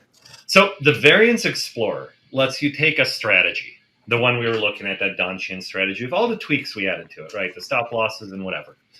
And then it lets you figure out where that strategy actually will perform best. Think of it kind of like reverse scanning with a strategy. You have a strategy, and now you want to see where that strategy tends to perform the best.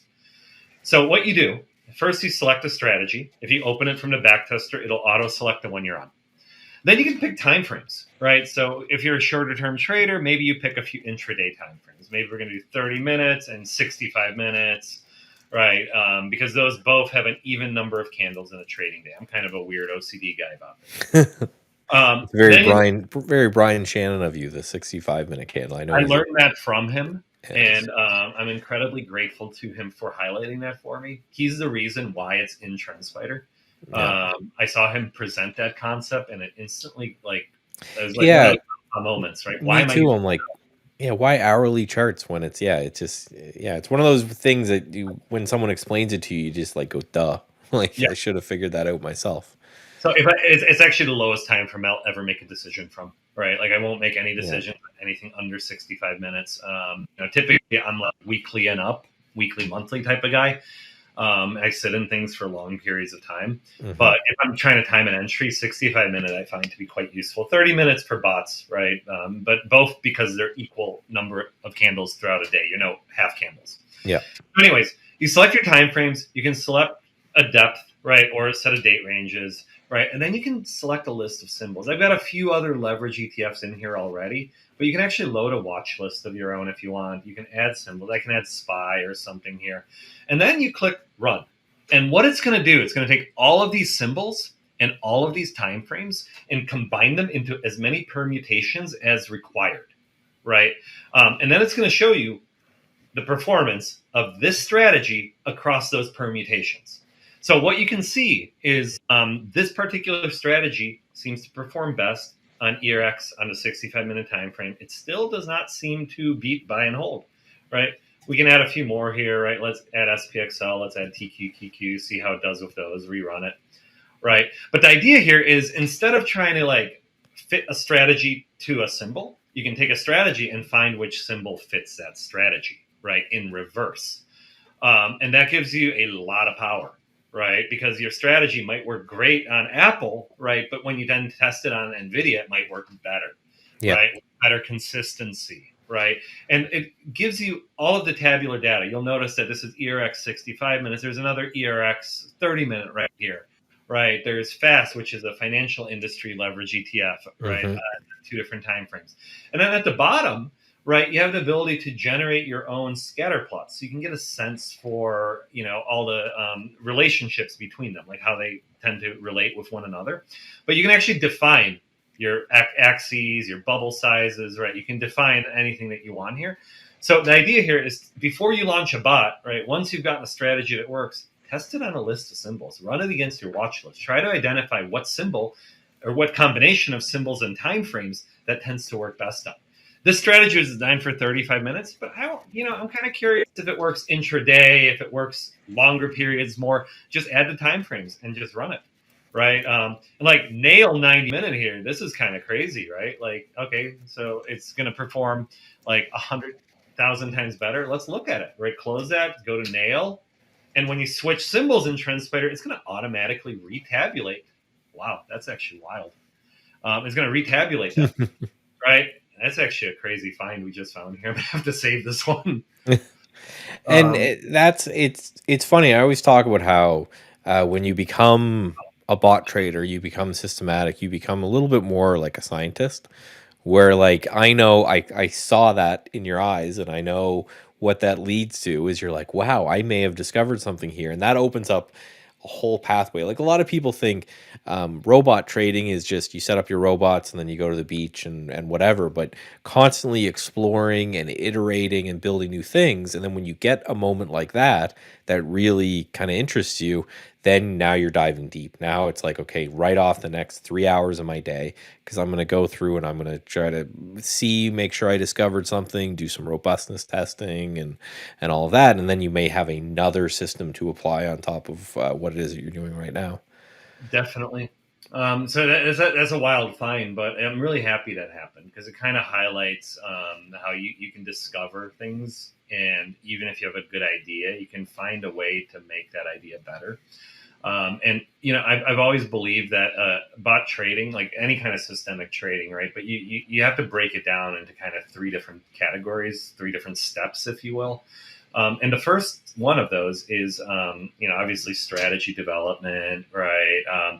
But one of the steps is universe selection, right? Like, what exactly is my universe that I'm going to try to trade within, right? There's like 7,000 listed securities in the United States. If you count crypto and Forex and futures, there's hundreds of thousands of tickers. Right. Part of our job as investors and traders is picking which ones to focus on, because we're not Renaissance technologies. We don't have a room full of quants and 400 different analysts, trying to do that for us. We have to be selective with where we invest our time and energy. Right. So the idea of scanning to identify your high level universe, right, and building a watch list of high potential names. Right. And then building a strategy on, something, and then testing it against that universe to see where that strategy would perform best, and proceeding with just a few tickers where the strategy seems to be as consistent and reliable and, generates the best kind of overall return picture. I think that's really important. Right. And understanding that return is not the only metric. Right. A lot of new traders get caught up on things like win rate. Right. Here's something funny for you guys. This strategy on this symbol nail, it only wins 30% of the time. It's lost 394 trades and only won 171 of them, right? But your ratio, right, your ratio of win to loss, where is that in this thing? I'm going to be blind here. Wins ratio. Where's the risk reward ratio? Well, somewhere in this giant pile of numbers, there's a reward risk ratio. Oh, there it is. Right. You're making 2.86 when you win for every one that you lose, right? Yep. So when you lose $1. When you win, you make $2.86, right? Just assuming those are dollars, right? So like, it's actually the interplay between win rate and our ratio that is the most important 2 sets of numbers when developing a bot automated strategy.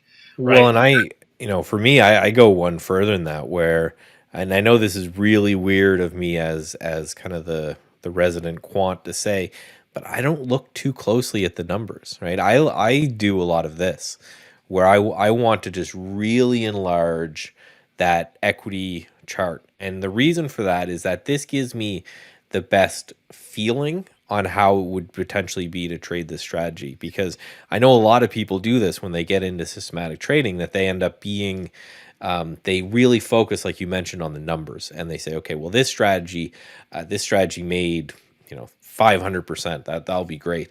But the drawdowns and like the way they happen and the timing of which they happen become really, really hard, and the person like abandons the strategy at the worst, always at the worst possible time.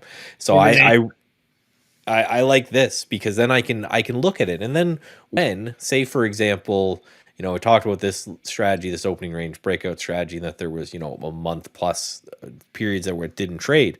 So right now it hasn't traded in a while. So instead of me getting like super antsy about this particular strategy, I can just look back on the chart and say, oh yeah, well there's multiple times here where it doesn't trade, and then eventually it does, and it seems to do pretty well when it does.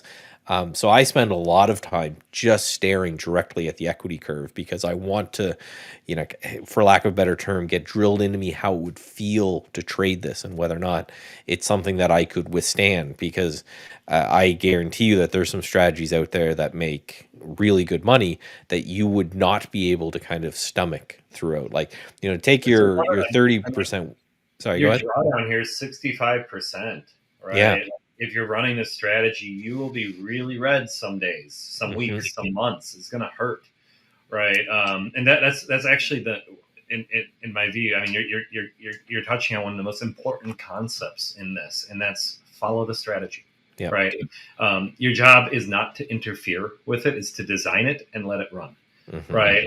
And you need to understand its metrics in order to simply be able to sleep at night. Right. Like you need to know, right, that you're going to only win 30% of your trades. Right. And you need to know that that's okay. Right. That is by design and intentional.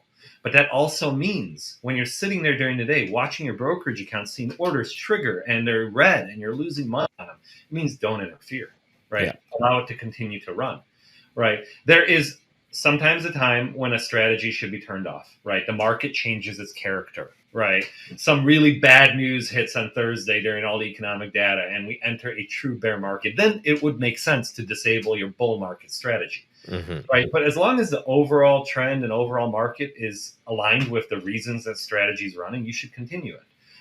This has been really hard with this strategy for me because this strategy does generally have very big drawdowns, right? It's very late to exit and it's a little late to enter, right? Sometimes a combination of that results in you buying the top and selling the bottom, right? It is a Donchian channel crawl after all, right? So in order to run this, you've got to chill, right? You've got to realize that. And it's easy to say and really hard to do, right? The example that I use is like a diet, right? It's like I could give you the perfect diet, right? It's like chicken, broccoli, and brown rice 5 times a day, and you're not going to do it. So what does it matter? And it's the same with building a system. I could build you the perfect system. If that system is too painful for you personally to trade, you're not going to trade it, or you're going to interfere, and you're probably going to do that at the worst time. So just like when we are, when we're talking about trading, it always goes back, and you hear this all the time from discretionary traders and all kinds of things, is that you have to trade the style that works for you. So what someone may really need a high win rate, and they might be okay with when they're right they make 0.5 and when they're wrong they lose 1, but they just need that ability to be right 65% of the time, where Dan, who's been doing it for much longer, is totally fine with being wrong 7 out of 10 times. Like that's painful for a lot of people. I think I'm wrong about 9.9 out of 10 times.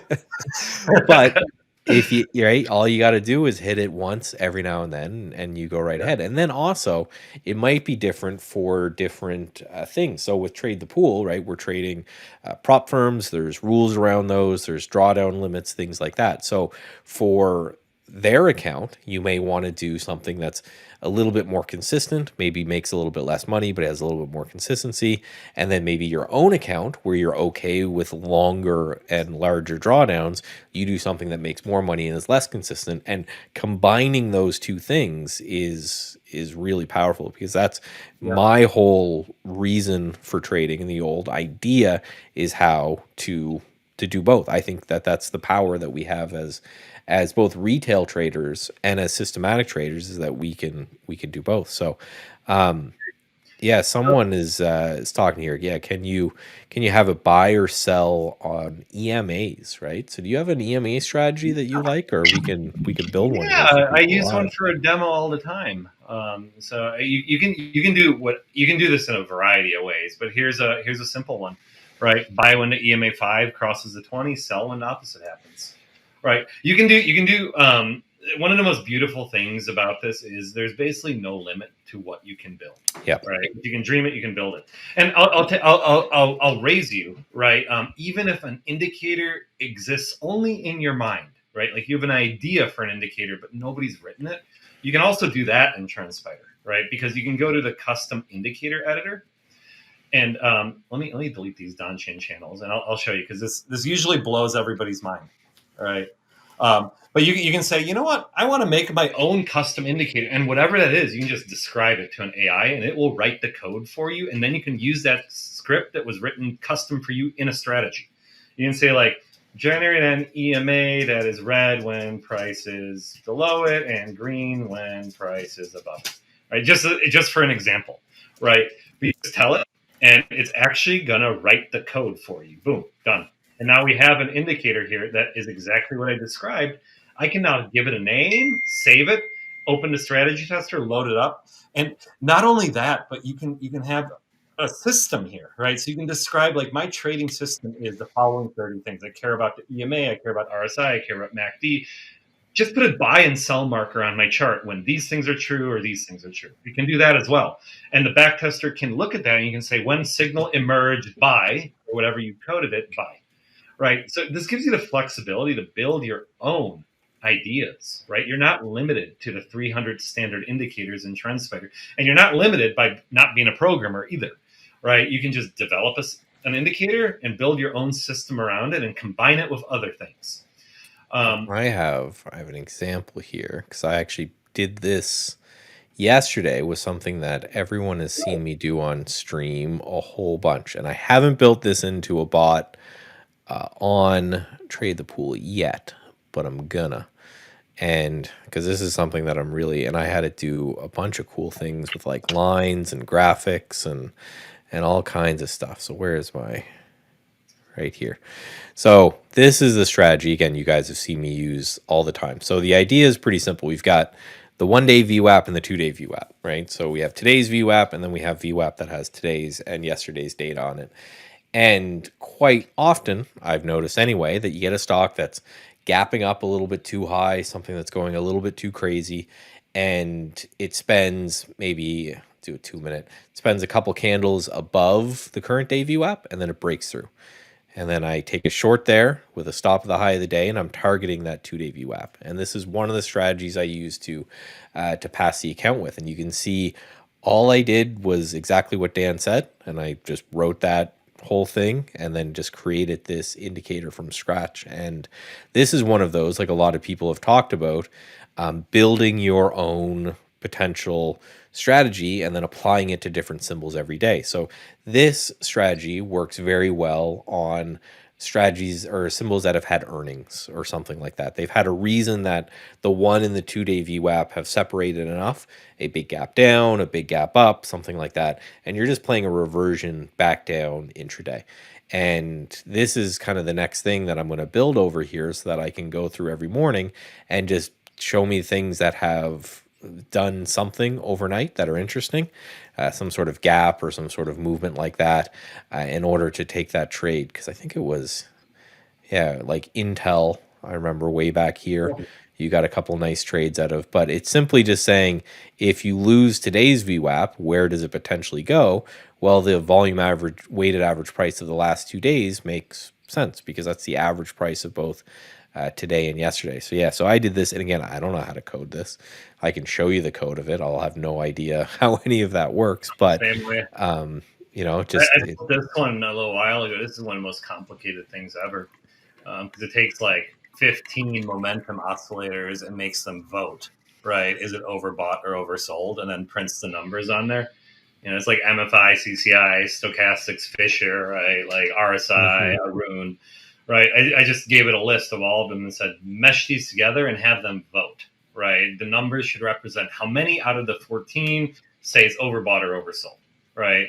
And then you can also take it a step further and then be like, make it configurable, right? So and it'll add options so you can then save it and share it. And one really cool thing, if anybody here comes up with something unique and cool, you can actually sell it on the TrendSpider store to other users, right? Like when you go to publish an indicator here, you do get the option to publish it to like the TrendSpider marketplace. And at the end of this month, we'll give you a way to put a price on it so people can buy it from you and you get paid for it.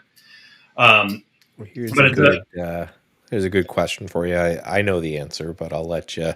What is it in PineScript? Is that what you guys are coding in, or did you use something a little more ubiquitous? No. So look, I'm going to try really hard not to go off on a I poked that bear on purpose. Yes. So look, for some reason, I know the reason. I'll tell you in a second. But for some reason, a lot of trading platforms, who I won't name, invented their own programming languages, right? I'll name them. TradingView's PineScript, right? Thinkorswim's ThinkScript, MetaTrader's MQL. All of these are custom, homemade, homebrewed scripting languages, meaning anything that they do, the author of the language has to give it the ability to do, right? They have to actually go in and say, let them do this. TrendSpider's custom scripting is JavaScript.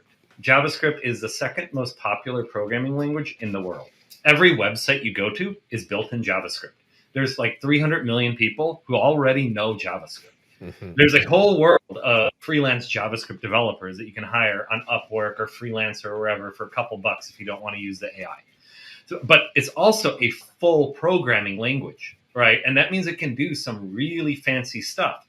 For example, it can go download data from the web, right? And then incorporate that in your custom indicator. It has the ability to go download a file from the SEC's website. Right. You can do all kinds of crazy stuff. You can use outside NPM libraries, right? If you want to use Google's machine learning in your custom indicator, you can do that. That's only possible because it's a real programming language, not some made up wonky thing that some guys cooked up. And I want to also just highlight why other platforms did that, because I know why. They do it to lock you in, right? Yeah. They do it because it's not portable. You can't take PineScript and run it in TrendSpider or MetaTrader or anywhere else. But JavaScript is a portable, well-known language. Every AI in the world knows JavaScript inside and out, right? Tons of developers do too. It's a real language. And that's a really important distinction, right? You can do things in JS here that you cannot do in ThinkScript, because ThinkScript, just the developers of ThinkScript didn't think to add that kind of functionality. You can't download outside data with it. Right. It also means that you can build full systems, right, that are portable and can be exported from TrendSpider and run outside of it. Should you choose to do that. So it's a very, very unique thing. I have found, again, as a non-coder with ChatGPT, I have found that it's way better at, and I think it's just because it's again, a language that you mentioned is. There's more information for ChatGPT to get off the internet than with one of these, again, Easy Language or PineScript or one of these. If I ask it a question, it's generally better at giving an answer to that than it is with these, because it just has more places that it can gather information from. Whereas if it's a specific language, it basically only goes to the documentation on that language and maybe some support forums or something like that. So yeah, it has been much better to have that across kind of a breadth of things. Yeah. And another really just cool thing, and please don't hold me to what I'm about to say, all right? Because I don't know the timing exactly. But the architecture here is actually language agnostic, right? We can plug in any language. So the idea is start with JavaScript, because that's what TrendSpider is built in, and that's the language we as a team know best. But in December, we plan to add Python, right? And it's not hard. You just plug in another language interpreter and create some helper functions around it. You, Um, listen, you say it's not hard like that, and then one of your devs just had a heart attack somewhere. Like it's. Hopefully they're not listening. I, But the idea is to support multiple languages, right? To yes. make it as easy to build on as possible, to make it as portable as possible, right? Support Python, add C#, add C++, right? Add Rust, Rails. There's a ton of different languages out there. All of them have pros and cons and are useful in different scenarios. JavaScript's pretty fast. Python's kind of slow, right? But Python is really well suited for quant stuff. So the idea is not to have an opinion. Our opinion is we don't have an opinion. They're all useful for different people in different times. Well, and like, listen, so I think we've tried to convince you why you want to get into systematic trading and why you can do that again with TrendSpider and SignalStack and Trade the Pool. And I just update you guys on the one trade that I've got. I'm still just riding this AARY down. $35 better than a kick in the teeth, which I guess another reason for talking about the benefit of this is that, if I were to be trading myself and I was up $35, I'd be kind of disappointed, I think. But the fact that I haven't had to do anything and I'm up $35, it feels, a little bit more like gifted.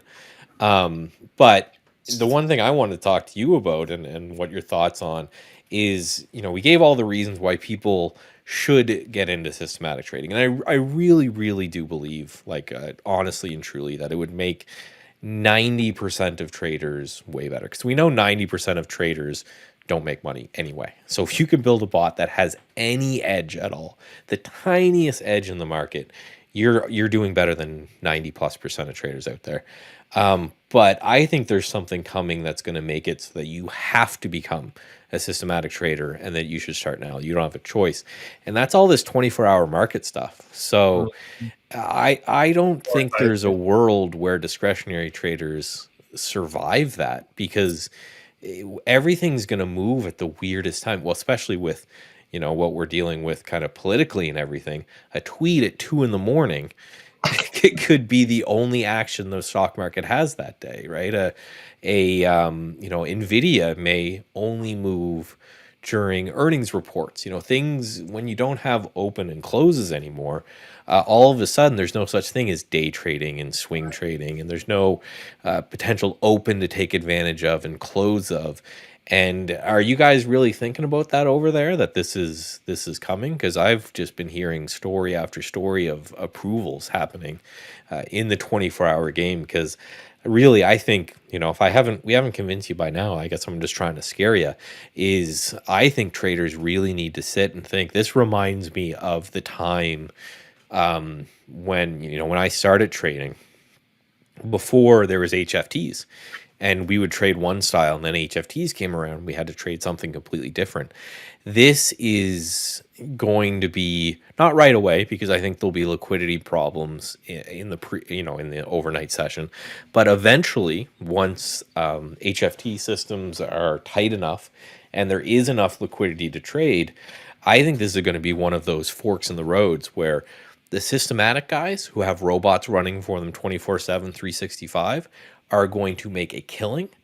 And then the other side, the discretionary guys that are trying to trade 24/7, 365, are going to burn out and crash out. Like, I don't know if you've put much thought into this or not.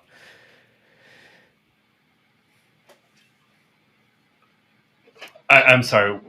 We just talk, the 24-hour market and whether or not, yeah.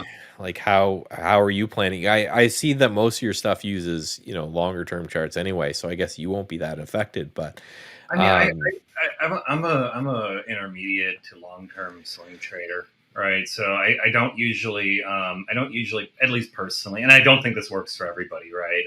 But I don't personally use stop losses, right? I don't personally care too much if I enter at $1.50 or $1.70, right? I'm trying to capture big swings and sit in it for a while. As a result, when I take a loss, it's a bigger loss than what most people would want to take. But when I take a gain, it's generally a bigger gain. But like my view is there's a big distinction between that type of investing or trading or whatever you want to call it, and systemic kind of day trading or swing trading. And I think they both have a role. you mentioned 90% of traders fail. It reminds me of the rule of 90, right? It's like 90% of them fail, right? But they fail by losing 90% of their starting capital within their first 90 days of trading. Yeah. And I think systemic trading is the one tool that traders, especially newer traders, have to protect themselves from that. Right. I don't advocate my style for other people because it's a very risky style. I mean, I was down 65% on Palantir for more than a year. Oof. Right. Yeah. It was brutal. Right. I bet you. Are you still in now though? I sold 67% of my position. Right. I still have what I plan to keep for a long time. Well, right. But I sold all the way up. Right. I sold at like 135, 145, 155, 165, and 175, 185 was my best exit. Wow. So I'm going to ride the rest of it for a while. I'm willing to give back some of the gains because I think in the long run, that's going to be worth a lot more. But that style doesn't work for a lot of people. And I've already taken all my basis and lots of gains out of it, like massive gains. I think it was up 1,600%. My basis was like $10, right? On it. I don't think that's for everybody. Right. And I don't think everybody should try to copy me. And I generally actively encourage people not to, because unless you have the risk tolerance and ability to the pain tolerance, I don't think it's wise. Right. It's a way to be emotional. And it's really funny. I have a friend. He's a newer trader. Right. And I've watched him destroy his account by trying to copy my style. Right, like he bought United Healthcare at like 311, sold it at 239, like 2 weeks ago. Oh no! Right, and that's after he sold the Liberation Day lows in April and took another loss. Right, he's lost 30% of his capital in 6 months. I always tell him, I'm like, dude, like, don't follow me into trades unless you're willing to like follow me out of them later. Right, like if you wanna copy my trade, fine. Right, but copy the whole trade, not just the entry. Right. Yes. And that's tough for people to do. Right, and it's sad. He sold the very bottom, and had he just held for like another week or two, he'd be in the money now. Mm-hmm. Right. What's UNH trading? It's like 3. I got it's 312. Yeah. Yeah. So after Buffett got in, it had a nice little pop there for sure. Yeah. So, I think systemic trading is the best way to trade unless you have a really high amount of tolerance for pain and a long time horizon. When I'm like, I don't know if I'm more a trader or an investor, right? Because I will sit in things for years, right? I do sell them though, right? Eventually. But that's a very risky approach if you're new because the emotions will get you. My buddy, he called me right after he sold it, basically crying on the phone. And I'm just like, dude, like you're trying to trade a strategy that you don't understand, right? Yeah. Of course, it's going to hurt you because you don't know what you're doing, right? You need some rules around your trading or investing, or you need to buy index funds and sit on your butt. Yeah. Well, and the rules, right? Goes back to the bots, right? The rule is, I think once you have the rules, why then do the work, right? Why do the, I've got a whole podcast about systematic trading, and my co-host, his thing is always, he talks about you'll never be the best button presser in the world, right? If you're looking for what your edge is over the market, it's not that you're going to be able to fill out the order to hit buy and hit buy better than anyone else, right? Like, so yeah, once you kind of outsource that, just some quick questions from or chat, but like, can you make the bot use a trailing stop? And it's like, yeah, absolutely. Yeah. Right, so let's test that. So I've got this opening range. There's a couple ways to do that, by the way.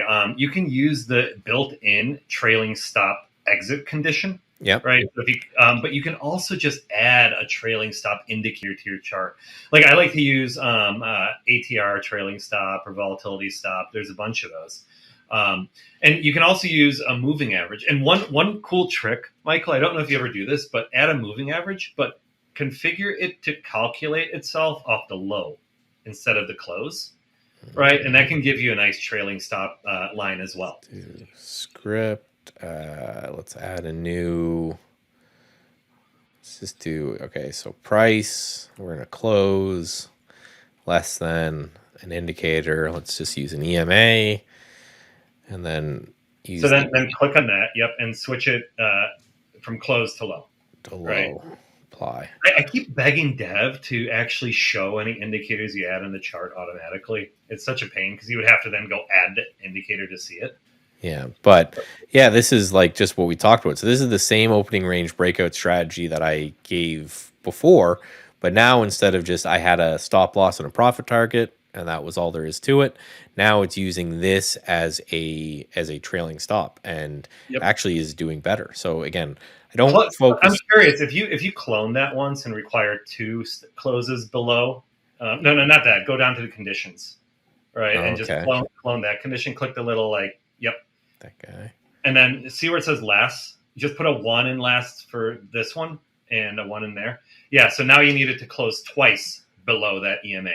I'm just curious how that affects that's gotten even better. Right, so that's one of the tricks you can use. We call it sequencing when you do say like this candle did that, but the one before it did this, and the one before it did this, right? And that lets you add a little more certainty to it and avoid getting wicked as hard. Yes. And then just another question quickly to address. Some people are having problems connecting their account. I've got my company chat over here. And they mentioned that and they're working on that and just come back in just a little bit. No, the AI, someone said the AI said you can't do it on evaluation accounts. You certainly can, and you certainly will be able to. You've got our top men in the back just allowing accounts to do that. So don't worry about that. Just give us a little bit of time and we'll get going there. But yeah, and this is and it's funny. You'll notice some strategies will work very well with trailing stops. Some strategies do horrible with trailing stops. I find that if you're using some sort of trend following system, that's usually where trailing stops will really shine.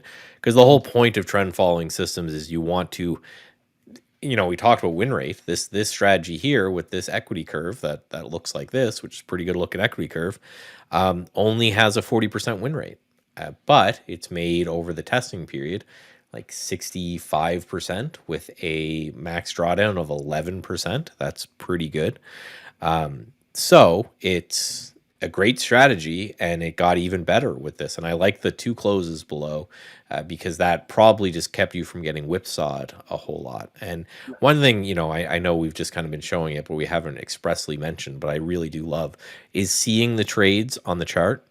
I like to go through and just make sure that it's doing what I want it to do, what I expect it to do, because I think there can be some times where you look at the code and you think it's building correctly, and maybe even it back tests amazingly, and then you go to actually trade it and you find that there's a problem, right? So you thought you did it right, and it's actually trading something else. And sometimes the equity curve looks amazing, but then you go look at it and you say, this isn't doing opening range breakouts at all. This is doing some kind of other crazy action.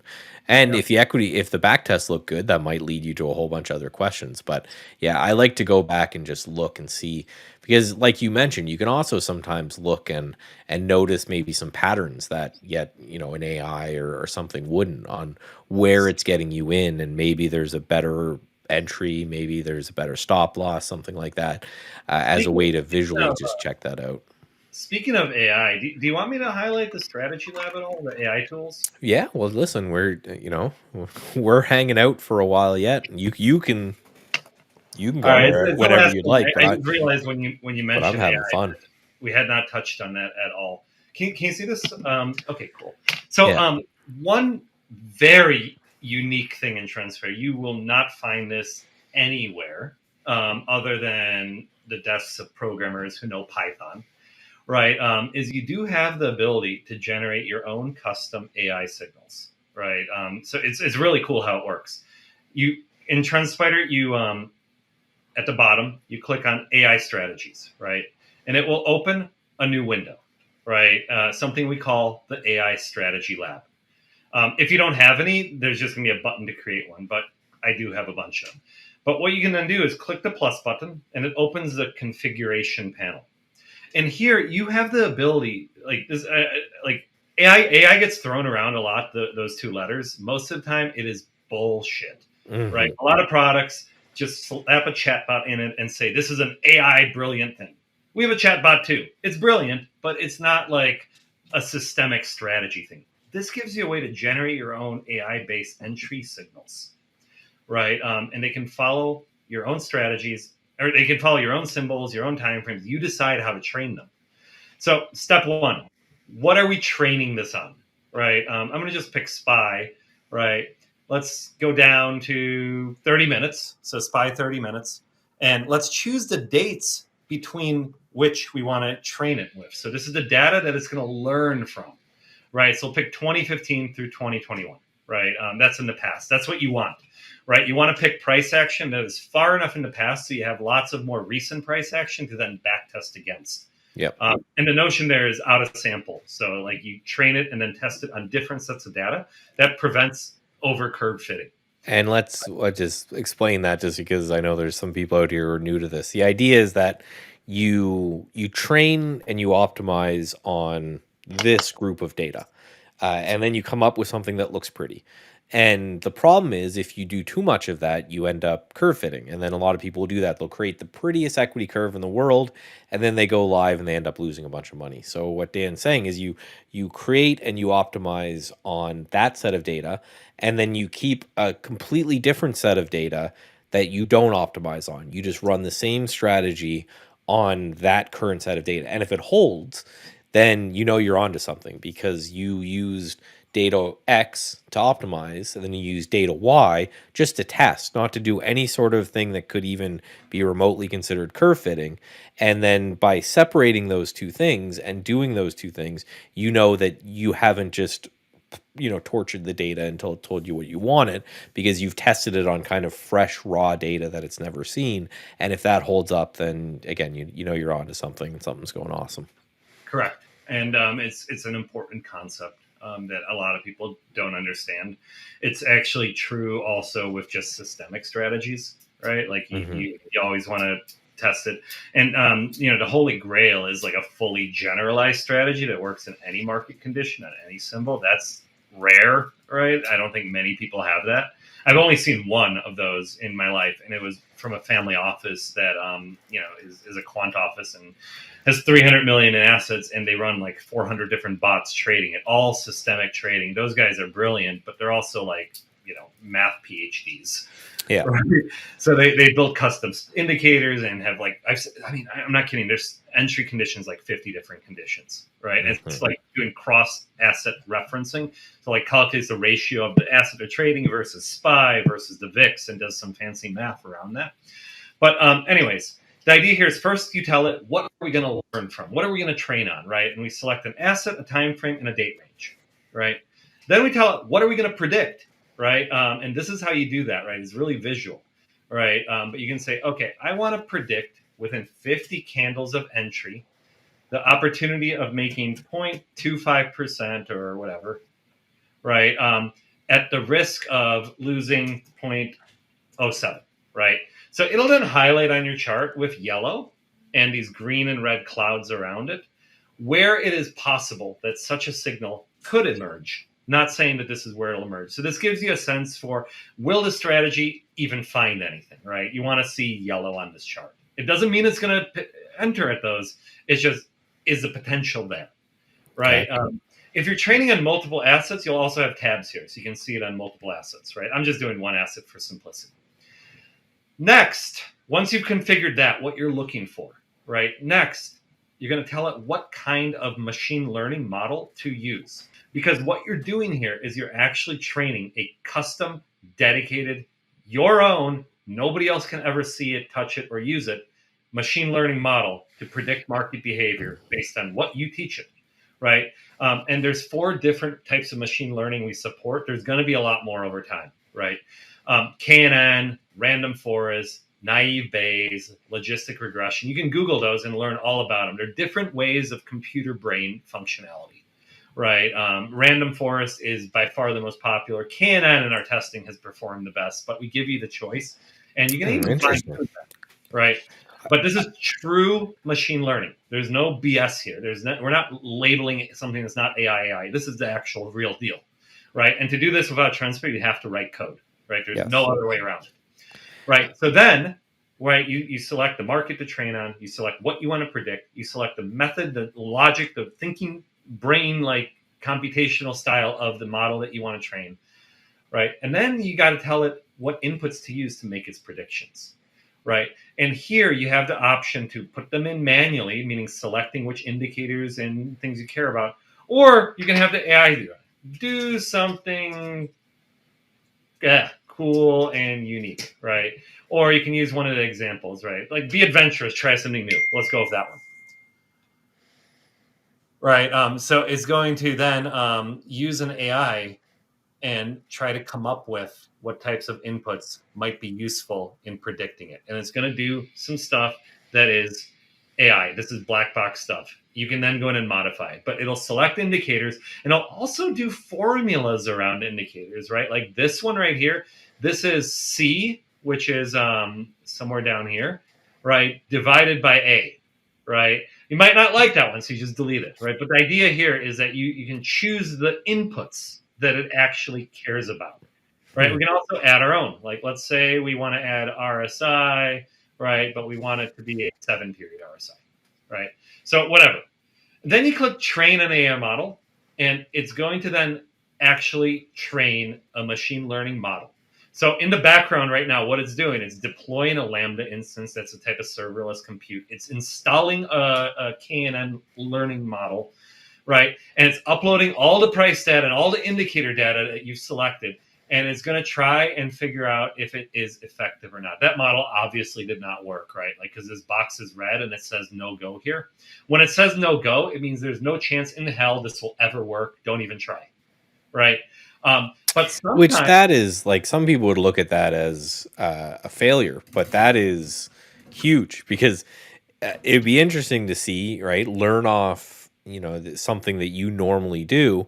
Could you imagine if when you were sitting down to trade every day, if somebody tapped you on the shoulder and said, listen, don't, what you're trying to do will lose you money over time. That is just insanely, right? Insanely. Backcaster will do that too. If Yeah. you see the tabular data, any of the metrics highlighted in red, it's telling you that mathematically, if you run this long enough, that metric is going to kill you. You will go Yeah. negative. And right.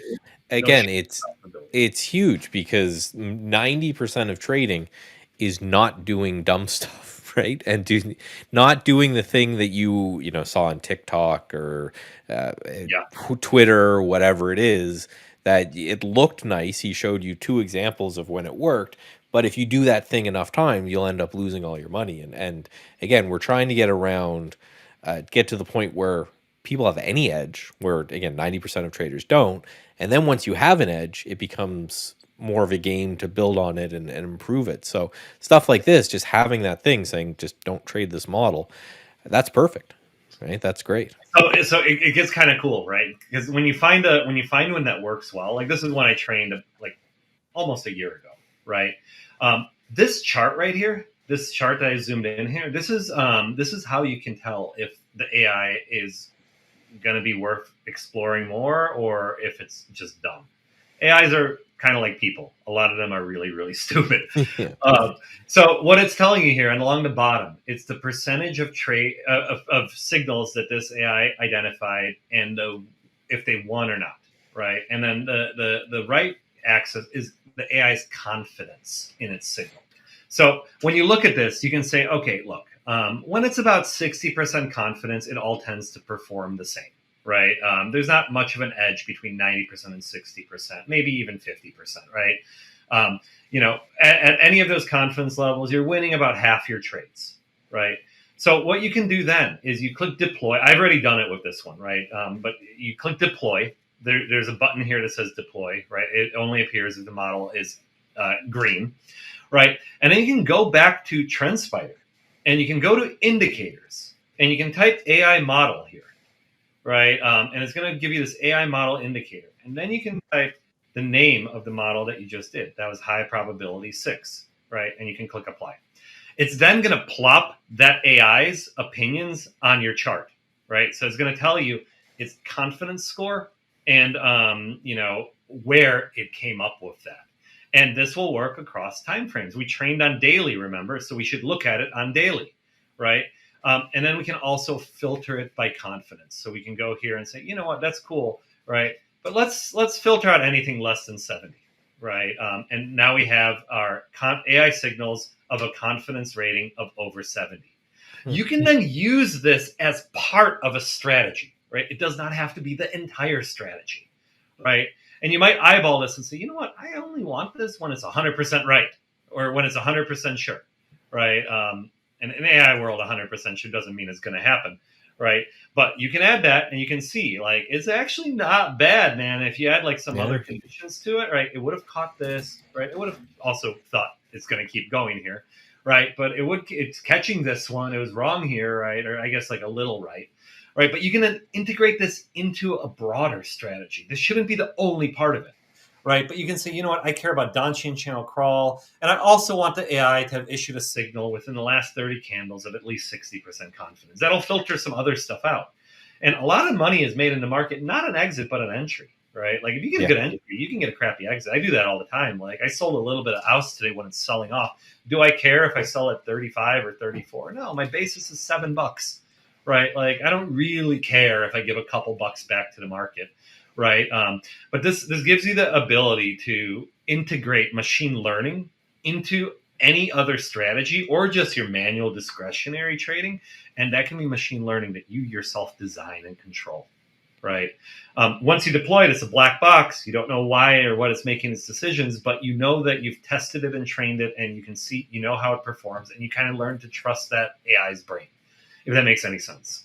It's awesome, right? And it just shows, we started, and this has been a really cool way to kind of wrap this up and go through some things, because we started with a simple opening range breakout strategy, right? Just hey, you find your stock that you think is going to work the best when it comes to opening range breakout. You make your list, you deploy your bots, you send that right to your Trade the Pool account. And maybe you pass the account that way. And then from there, we just went all the way down from back testing to now AI to machine learning. And I think that's important to show that you're really going to the depths. So you can start very surface level, and you can, where you want to apply your discretion just changes. So, for example, the person who wants to trade that stock that's in play and take opening range breakouts, their discretion might be in just scanning for the names each day. And maybe they like reading the news and they think that this stock is going to have a better chance of breaking out than that stock or whatever it is. And their discretion enters in picking the names to apply the indicator to have the bot trade it for them. And then there's some people who might want to get a little bit deeper into it, and they go into machine learning and creating their own indicators and building that kind of stuff out. Or maybe it's a transition. Maybe you start at A and then you move your way down to Z over time. But it just shows that, hey, we're in 2025. All of these tools exist. I don't think you should continue to, or most people should aspire to be the guy who, picks up the newspaper, reads the news, and then sits down in front of 1,000 monitors watching 150 different charts tick up and down and looking You're for their making me moment. self-conscious, man. Right? Because you just get your bots to do it, right? If you like stocks when they break out to new all-time highs, just have a bot that will buy stocks as they break out to new all-time highs, right? There's ways to systematize. I sat down with Dan, I think last week, and I went through my process, which you could see was very cobbled together and involved a bunch of different softwares to kind of get to an end result. But it's gotten to the point where I have one monitor, right? I've got this one big monitor right here, and I'm swing trading and crypto trading and trading with Trade the Pool for day trading, doing all kinds of stuff, and I don't hit a button to take a trade. I actually went to look because I didn't know if I missed a trade or not, but no, I am still just in that one setup for the day. So listen, this has been absolutely great. Dan, I appreciate you guys for giving the 2 months free to everyone who signs up for Trade the Pool account. We're going to get that launched and set up for you guys in a minute here, and coming by and showing everybody what you can do, like when you get more advanced into it. I don't think, even if you're not planning on starting there, you just start simple. Start by taking one thing that you do in the market that you think a robot could do better, or that you don't need to do yourself is another way to do it, and dip your toe in there and have, TrendSpider and SignalStack kind of help you out with that. One thing I do every day, at the end of every day, is I sit and I just make a little note to myself of what didn't I need to do that day. What could I have outsourced to a system? What could I have outsourced somewhere else? And when I get to that point, that I try to figure out, like, it's the whole thing of, you try to hire developers that are inherently lazy, because they're going to try to do something in which they don't want to end up doing that work. They can outsource that work to a different bot. So do the same thing with your trading, is saying, what didn't I need to do today? Did I not need to watch 1,000 stocks? Could I have watched 3 stocks? All right. Could I have, did I need to watch for the opening range breakout on the Qs today? Or could I just do that, by watching the opening, or having a bot watch the opening range breakout on the Qs? Did I need to wait for that MACD cross, or could have I had that done? So again, very much appreciate it. Is there any kind of tips or words of wisdom for people? I think most people here are probably trying to get into the systematic game. So maybe for newer people, kind of dipping their toes in, a place to start. Yeah, I mean, what I would say is, don't overcomplicate it. Simple strategies work, and the more variables and the more conditions that you add, the less you can, just as a human, understand what it's doing. I always tell people, start simple, right? Start simple, but be consistent about that. Choose a few indicators, not 50. Don't try to be a quant and build a strategy with 75, conditions on entry. But simple. Keep it understandable for yourself. Add complexity over time as you become more complex yourself. But traders lose money for a lot of reasons. Emotions are one of them. FOMO is another, right? But in my opinion, the biggest thing is just being in a hurry, right? Overcomplicating stuff and being in a hurry together are a toxic combination. When I was a younger trader, I'm going to be 41 soon. I'm getting kind of old here, right? But when I was in like my early 30s and trying to figure out markets before TrendSpider, right, before I decided to build this thing, before I even knew what it could be, right, I was an awful trader, right? The only time I made money was with long-term buy and hold. Right. And sometimes that meant buy it high, wait for it to go down for 5 years, and then make your money, right, when it finally recovers. I keep it really simple. You notice my charts are not complicated, right? Like I have some sort of volume profile, I have volume, I have some kind of momentum tool. There's a couple I use, and that's basically it, right? When I scan for stuff related to what I look at. Right. I don't try to overcomplicate it. My scan is actually generally very simple: up 50% over a year, or down 25% or more over 3 months. Right. That's what I tend to look for. Develop it yourself, but don't be afraid to draw a line in the sand. There's a dirty little secret most traders won't tell you, and that it doesn't actually matter what indicators and tools you use, as long as you use them consistently. Right. Yeah. It can be any momentum indicator, right? It can be any moving average. It doesn't matter. Use a 200, use a 2 period. Like, as long as you master that, right? I've seen people destroy themselves by just overcomplicating it, right? So don't, and you'll have much higher chances of doing well. The odds are still against you as a trader. The market is always going to try to screw you over. But if you keep it simple, you're consistent, you know your limits, you set your rules, you're systemic about it, over time, those losses will be overshadowed by your wins, and you'll be a happy guy. I think that was perfectly put. And yeah, it's everyone thinks everything is way harder than it should, and as humans try to make things, I think, more complicated than we need to be. And once you have the tools together, it's just about kind of being creative at that point. It's actually just a tiny bit worse than that, because yes, everything you just said is true, but people then also like to make it look easy, right? But on Twitter and Discord channels, anybody, they're all bragging, they're all acting like this is easy, right? They're all acting like it's easy money. This is not easy money. This is hard work, right? You have to, but it's hard mental work, and it's hard discipline, right? And those are the things that set winners and losers apart in markets.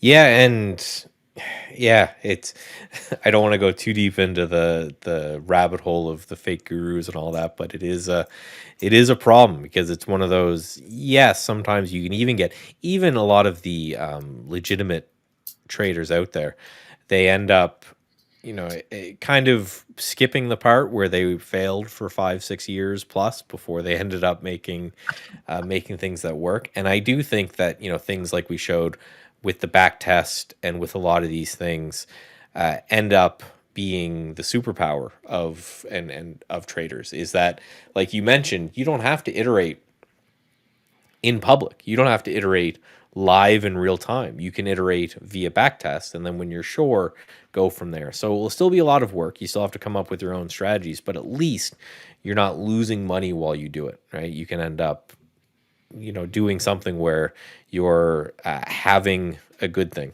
right? Where you're able to have the robot do all the hard things, all the bad things, lose the money every time you build a back test and it's nothing is working and everything looks like it's broken, and then you get the back test that works and now you can deploy it. So you didn't have to sit through as much of the pain as you would have back in the day. Because I remember when I started at least trading, the only back test was actually going through charts with a physical. That's why they call it paper trading. It's because you had a pen and a piece of paper and you wrote down your entry and you scrolled through the chart and you wrote down your exit. But being able to do these things, yeah, being able to do those things now just with a system is way better, because yeah, you can do so much more work and iteration and testing than you ever could in the past. And I always say, we live in an environment where, especially with AIs and things like this, a lot of people are way more superpowered than they used to be. So make sure you're utilizing those things as much as you can.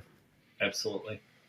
Well, Michael, thank you so much for having me on. I hope that I was helpful. I've got just about 5 minutes left here. Is there anything else that you want me to touch on? No, I think you've been absolutely great. Michael is going to come back on in a second, and he's going to give away some stuff, and we're gonna push some more people to SignalStack and TrendSpider, and I'm excited for it. And I want to do more follow-ups and things like this, because I don't know, but I had a lot of fun. So I really like anytime. this. I'm more than happy to do this. This is awesome. And anytime we stream from open until about 11 every day. If you're ever bored and you just want to come by and shoot the shit about the markets, you'd certainly feel free.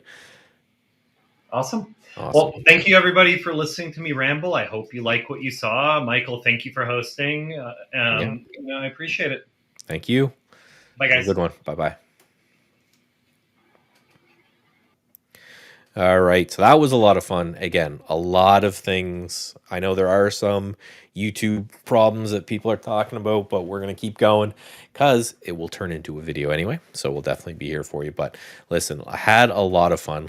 Let's short Google, someone is saying. That's a funny comment for that. But listen, I think we've done a pretty good job of convincing you that you should basically try very hard to become a systematic trader. And me personally, as someone, again, Michael's going to come on in a minute, I'll tell you, I'm really bad discretionarily trading. I'm not good at it at all.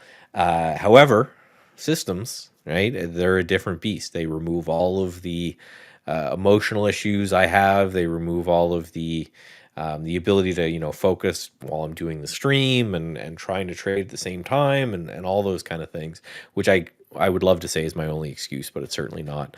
And the fact that you can now do that with Trade the Pool, I think is huge, right? This is one of those things that was very hard to, in my past, almost impossible. But even now, for a lot of people and a lot of brokers, if you're trading with Robinhood right now, you're not doing, he's talking about like AI, machine learning, sent trades right to it. You can now do that as part of Trade the Pool. So that will be very interesting. So just give me a thumbs up down there, Michael, whenever you're ready, and we can keep going. So what do you think of that? What do you think of machine learning? Doing, you gave the thumbs up. You're on. Want me to play back? That's it. Oh, yeah, I see the lights are crazy here. I was about to say you're yeah. You're not usually that color. Yeah, too much white. Yeah. Yeah, but here she is.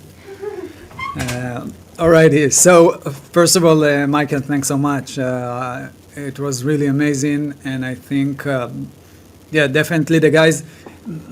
Obviously, it takes a minute to really make the decision to try and automate your trades, right? Because it is scary, right? To some degree that Yeah. you're not in control. I'm scared of that myself because I do like to be in control, especially when it comes to trading. So you place the order automatically. It's kind of scary, but at least guys give it a shot and try it. On a demo, on the evaluation, whatever it is. Well, and what I like about it, right, is so when I'm here, I'm watching, right? I keep this in the corner of my screen all day. I keep it while I'm on stream with you guys, and I'm watching. Anytime if I don't like one of these trades, I can just click the close button, and I've now superseded the bot. I've taken control back, right? Like when you're Yeah. self-driving a car, you can grab the wheel, right? You can take it back, so you're not fully letting go. I have Yeah. these, now 2 trades on. Again, it's a very slow day, but I have these 2 trades on. If I don't like these at any time, I'm just going to click that button and I'm gone. So yeah, just know that you are giving control over, but you can always take it back. And again, we went through over some advanced topics, but ease your way into it, right? Get comfortable slowly. You notice that when I set up these bots, I set them up with 1 share. Because these are new bots to me. So I'm not going to go with a full Exactly. size. I'm going to try 1 share first and then track that. And then from there, more as time goes on. Yeah, exactly. And once you already know that, as you showed before, you ran your strategy, you saw the number, you saw the stats. Once you did that, you have more confidence in order to put it to the test and actually put the 1 share or 10 share, or later on as it proves itself, also 100 shares and more. Yeah, for sure. So for those of you who maybe missed that or anything like that, or maybe just joined the live, we talked about the bot, we saw the algo and the actually execution, and now you can join TradethePool and get 2 months free together with TrendSpider and SignalStack and test it out yourself.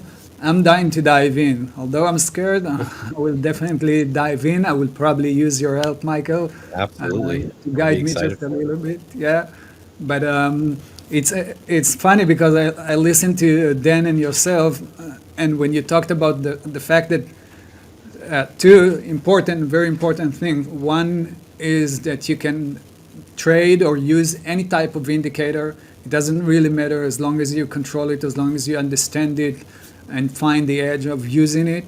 And the second thing, when as you get more experience in trading, you actually it become more clearer that you don't need a whole lot of tools, right?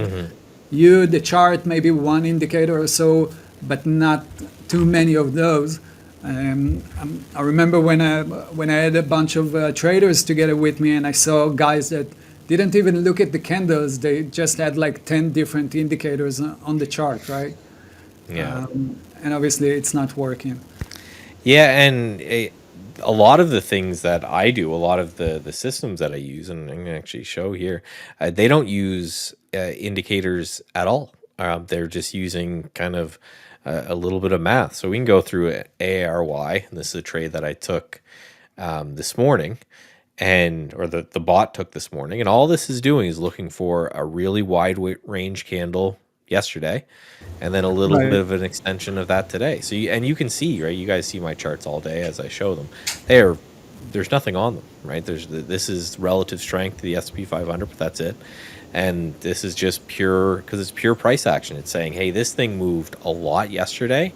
If it continues today, it might be a little bit overextended, a little bit overdone, and we're going to take a little mean reversion on it, and then we test it, and we go from there. So, and you can get as simple as you want or as advanced as you want, and that's what I love about this kind of systematic trading. Is it's no longer. I tried to spend so much time when I was discretionary trading, like trying to become like a Buddhist monk and train myself in order to become really calm and all of this stuff. And then it just got to the point where it's like, okay, well, why don't I just come up with the idea and then let the systems do it for me? So now it became a lot less of trying to do all that emotional control stuff, and more of just, I'm just going to let the system deal with all of that kind of stuff, and I'm just going to come up with ideas. I'm going to go through my charts every night. I'm going to try to keep my brain open for ideas that work, and then let the system deal with all the nitty gritty, and I don't have to. Yeah, and us as traders, we have obviously two jobs, right? The first one is to analyze, and the second one is to execute. And 99% of us are much better in the analyzing part, the analysis, comparing to the execution, right? And managing the trade, actually. Yeah. So well, and that's why I'm going to get Mitch. I'm just sick of Mitch saying, if I just stuck to the email that he puts out in the morning, I'd be having a great day. So that's true. Yeah. That's why I'm going to pull him in and say, well, just feed a bot your morning node and you're good to go. So yeah, I 100% could not agree more. If you give most people a chart and you say, is this a bull flag or not, most people will be able to identify that fairly quickly. You don't need to be a CMT to do that. It's then all of the work of actually just hammering down the nitty gritty of taking the trade, managing the stop loss, holding until your target, and not getting yourself scared out too quickly. All of those things I think are really where the devil is in the details, where the hardest part of the trading is. For sure. Alrighty, so Michael, let's jump to the giveaway. Sure. Yeah, I know the guys at home are waiting for this. We basically have 10 evaluation accounts for free. We will run the wheel, we'll spin the wheel, and whoever comes out will get either 5K account or 25 or 50. I'll share my screen for a second. Yes. And let's do that. Let me see how I share my screen. Share it up. We made a scene for you and everything here. I got this one. All right, let's give it a shot. Let me know if I'm good. Boom, there we go. I see a click to spin. Oh, with our logo on it and everything. Look at that. That's yeah. High tech. All righty, guys. So the first spin will be for the 5K account, free evaluation account. You can trade it, test your skill. If you pass the evaluation, of course, you will become a funded trader of the 5K. And generally speaking, I say it tons of times before, when you're going into trade a pool for the first time, start with the 5K. You don't really need to go for the 25, the 50, 100, 200. Just test your skill first on the 5K. Obviously, it's not there just to make big bucks on the 5K. You won't do that. Mm-hmm. But at least you will learn the system, you will learn the rules, you will tweak your strategies, and then you can easily go for the 25 or the 50, whatever suits you. So 5K account coming, 5 of those. Let's spin the wheel.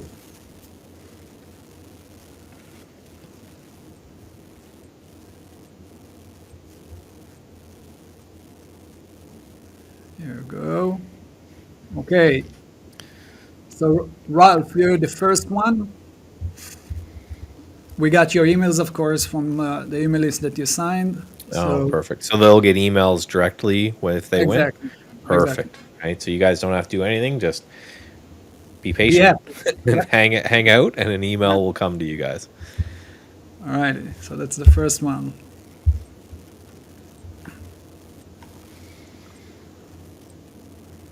Again, these are the 5K account. Yeah, and I love these as a perfect way to get, right? Because you get started and you just dip your toe in, and once you're all set, then you start to kind of scale up from there. Exactly. Jose, you're next. Good one. Good luck.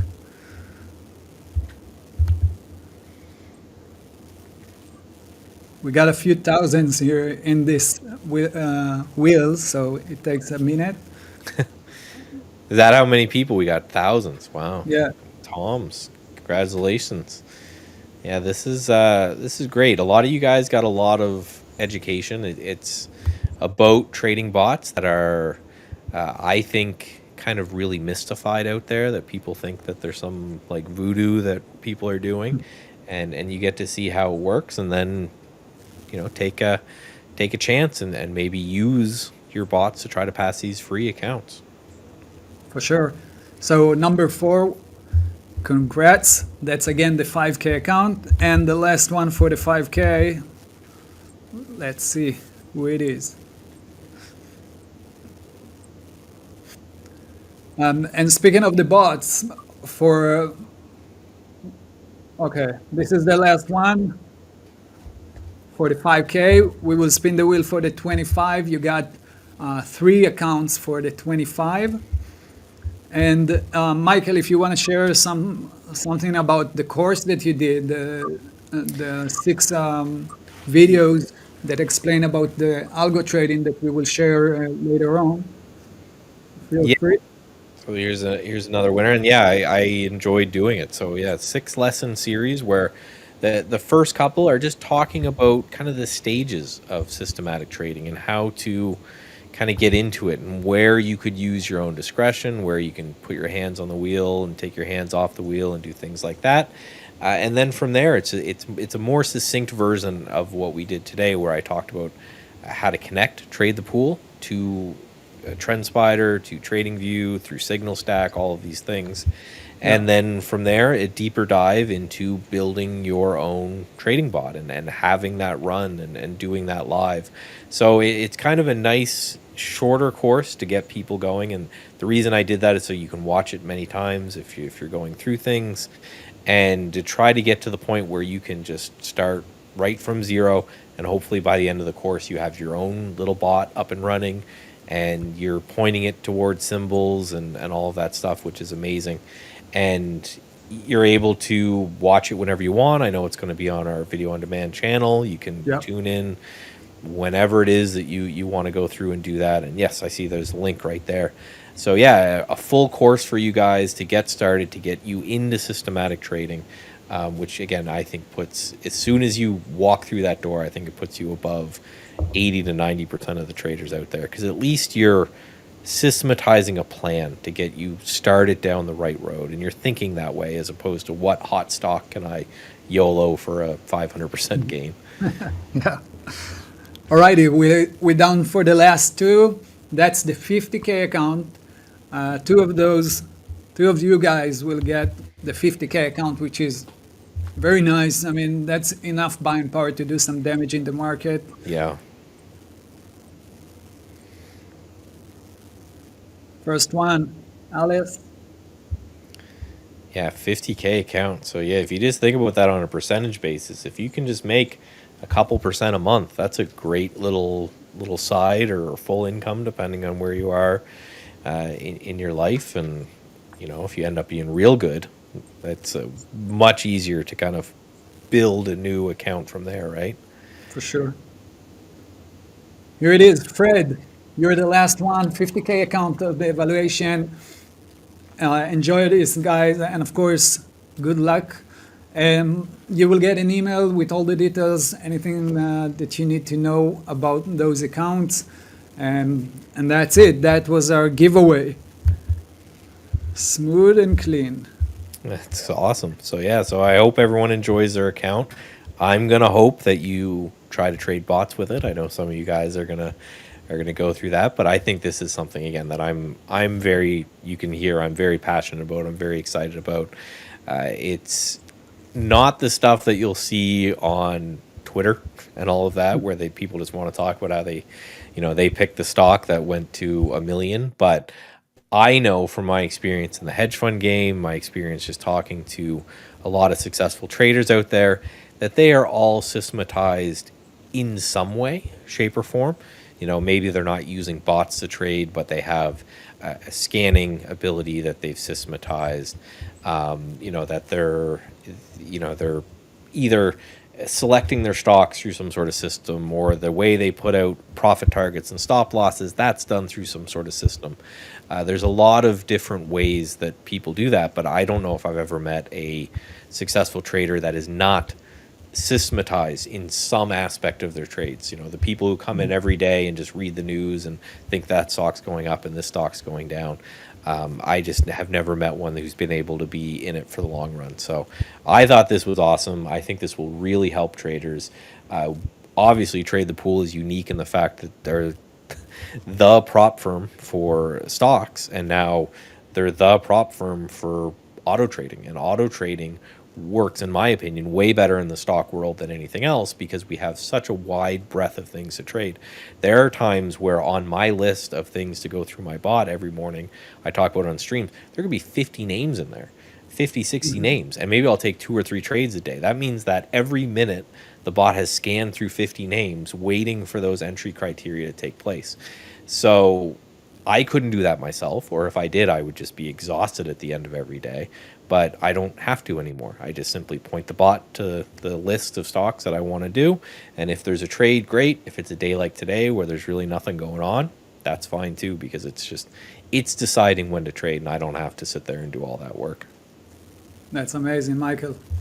Yeah, incredible. And again, I can't wait to create my own bot, let it run on my strategies, see how it works, especially when we're getting closer in October to the earnings season. There will be lots of trades to do. I think something just came up with this now. I think it'd be great. I think a battle of the bots is something we should do. Once we get everyone up and running, Yeah. we just run them side by side, and who see who built the best bot over time. I think it'll be good. And again, I very much encourage people to give it a try. For some people, it may not be for you, but just a dive into that world, a look into that world, I think really shows you how kind of the other side, the hedge funds, institutions, how they trade, because they're not reading what Kramer said and taking a trade based off of that. They're doing this Maybe to the opposite side. maybe there was an ETF that I think that had a bot that did the opposite of The what opposite? Kramer Wow. did. Yeah, so Probably made a bunch. probably did very well. But yeah, I had a lot of fun. I don't know if there's anything you want to leave the people with, Michael, or Yeah, no, just go ahead, check us out, go to tradethepool.com, join. You got, like we said, 2 months for free to use the SignalStack, which is amazing and very generous from TrendSpider and SignalStack. And that's it. Let's take it to the next level.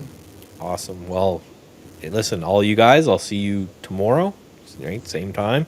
I always start the stream, and if you have one, remember, just hang out. You'll get an email, and yeah, take those free accounts, trade them with some bots, and make some money. Talk to you guys soon.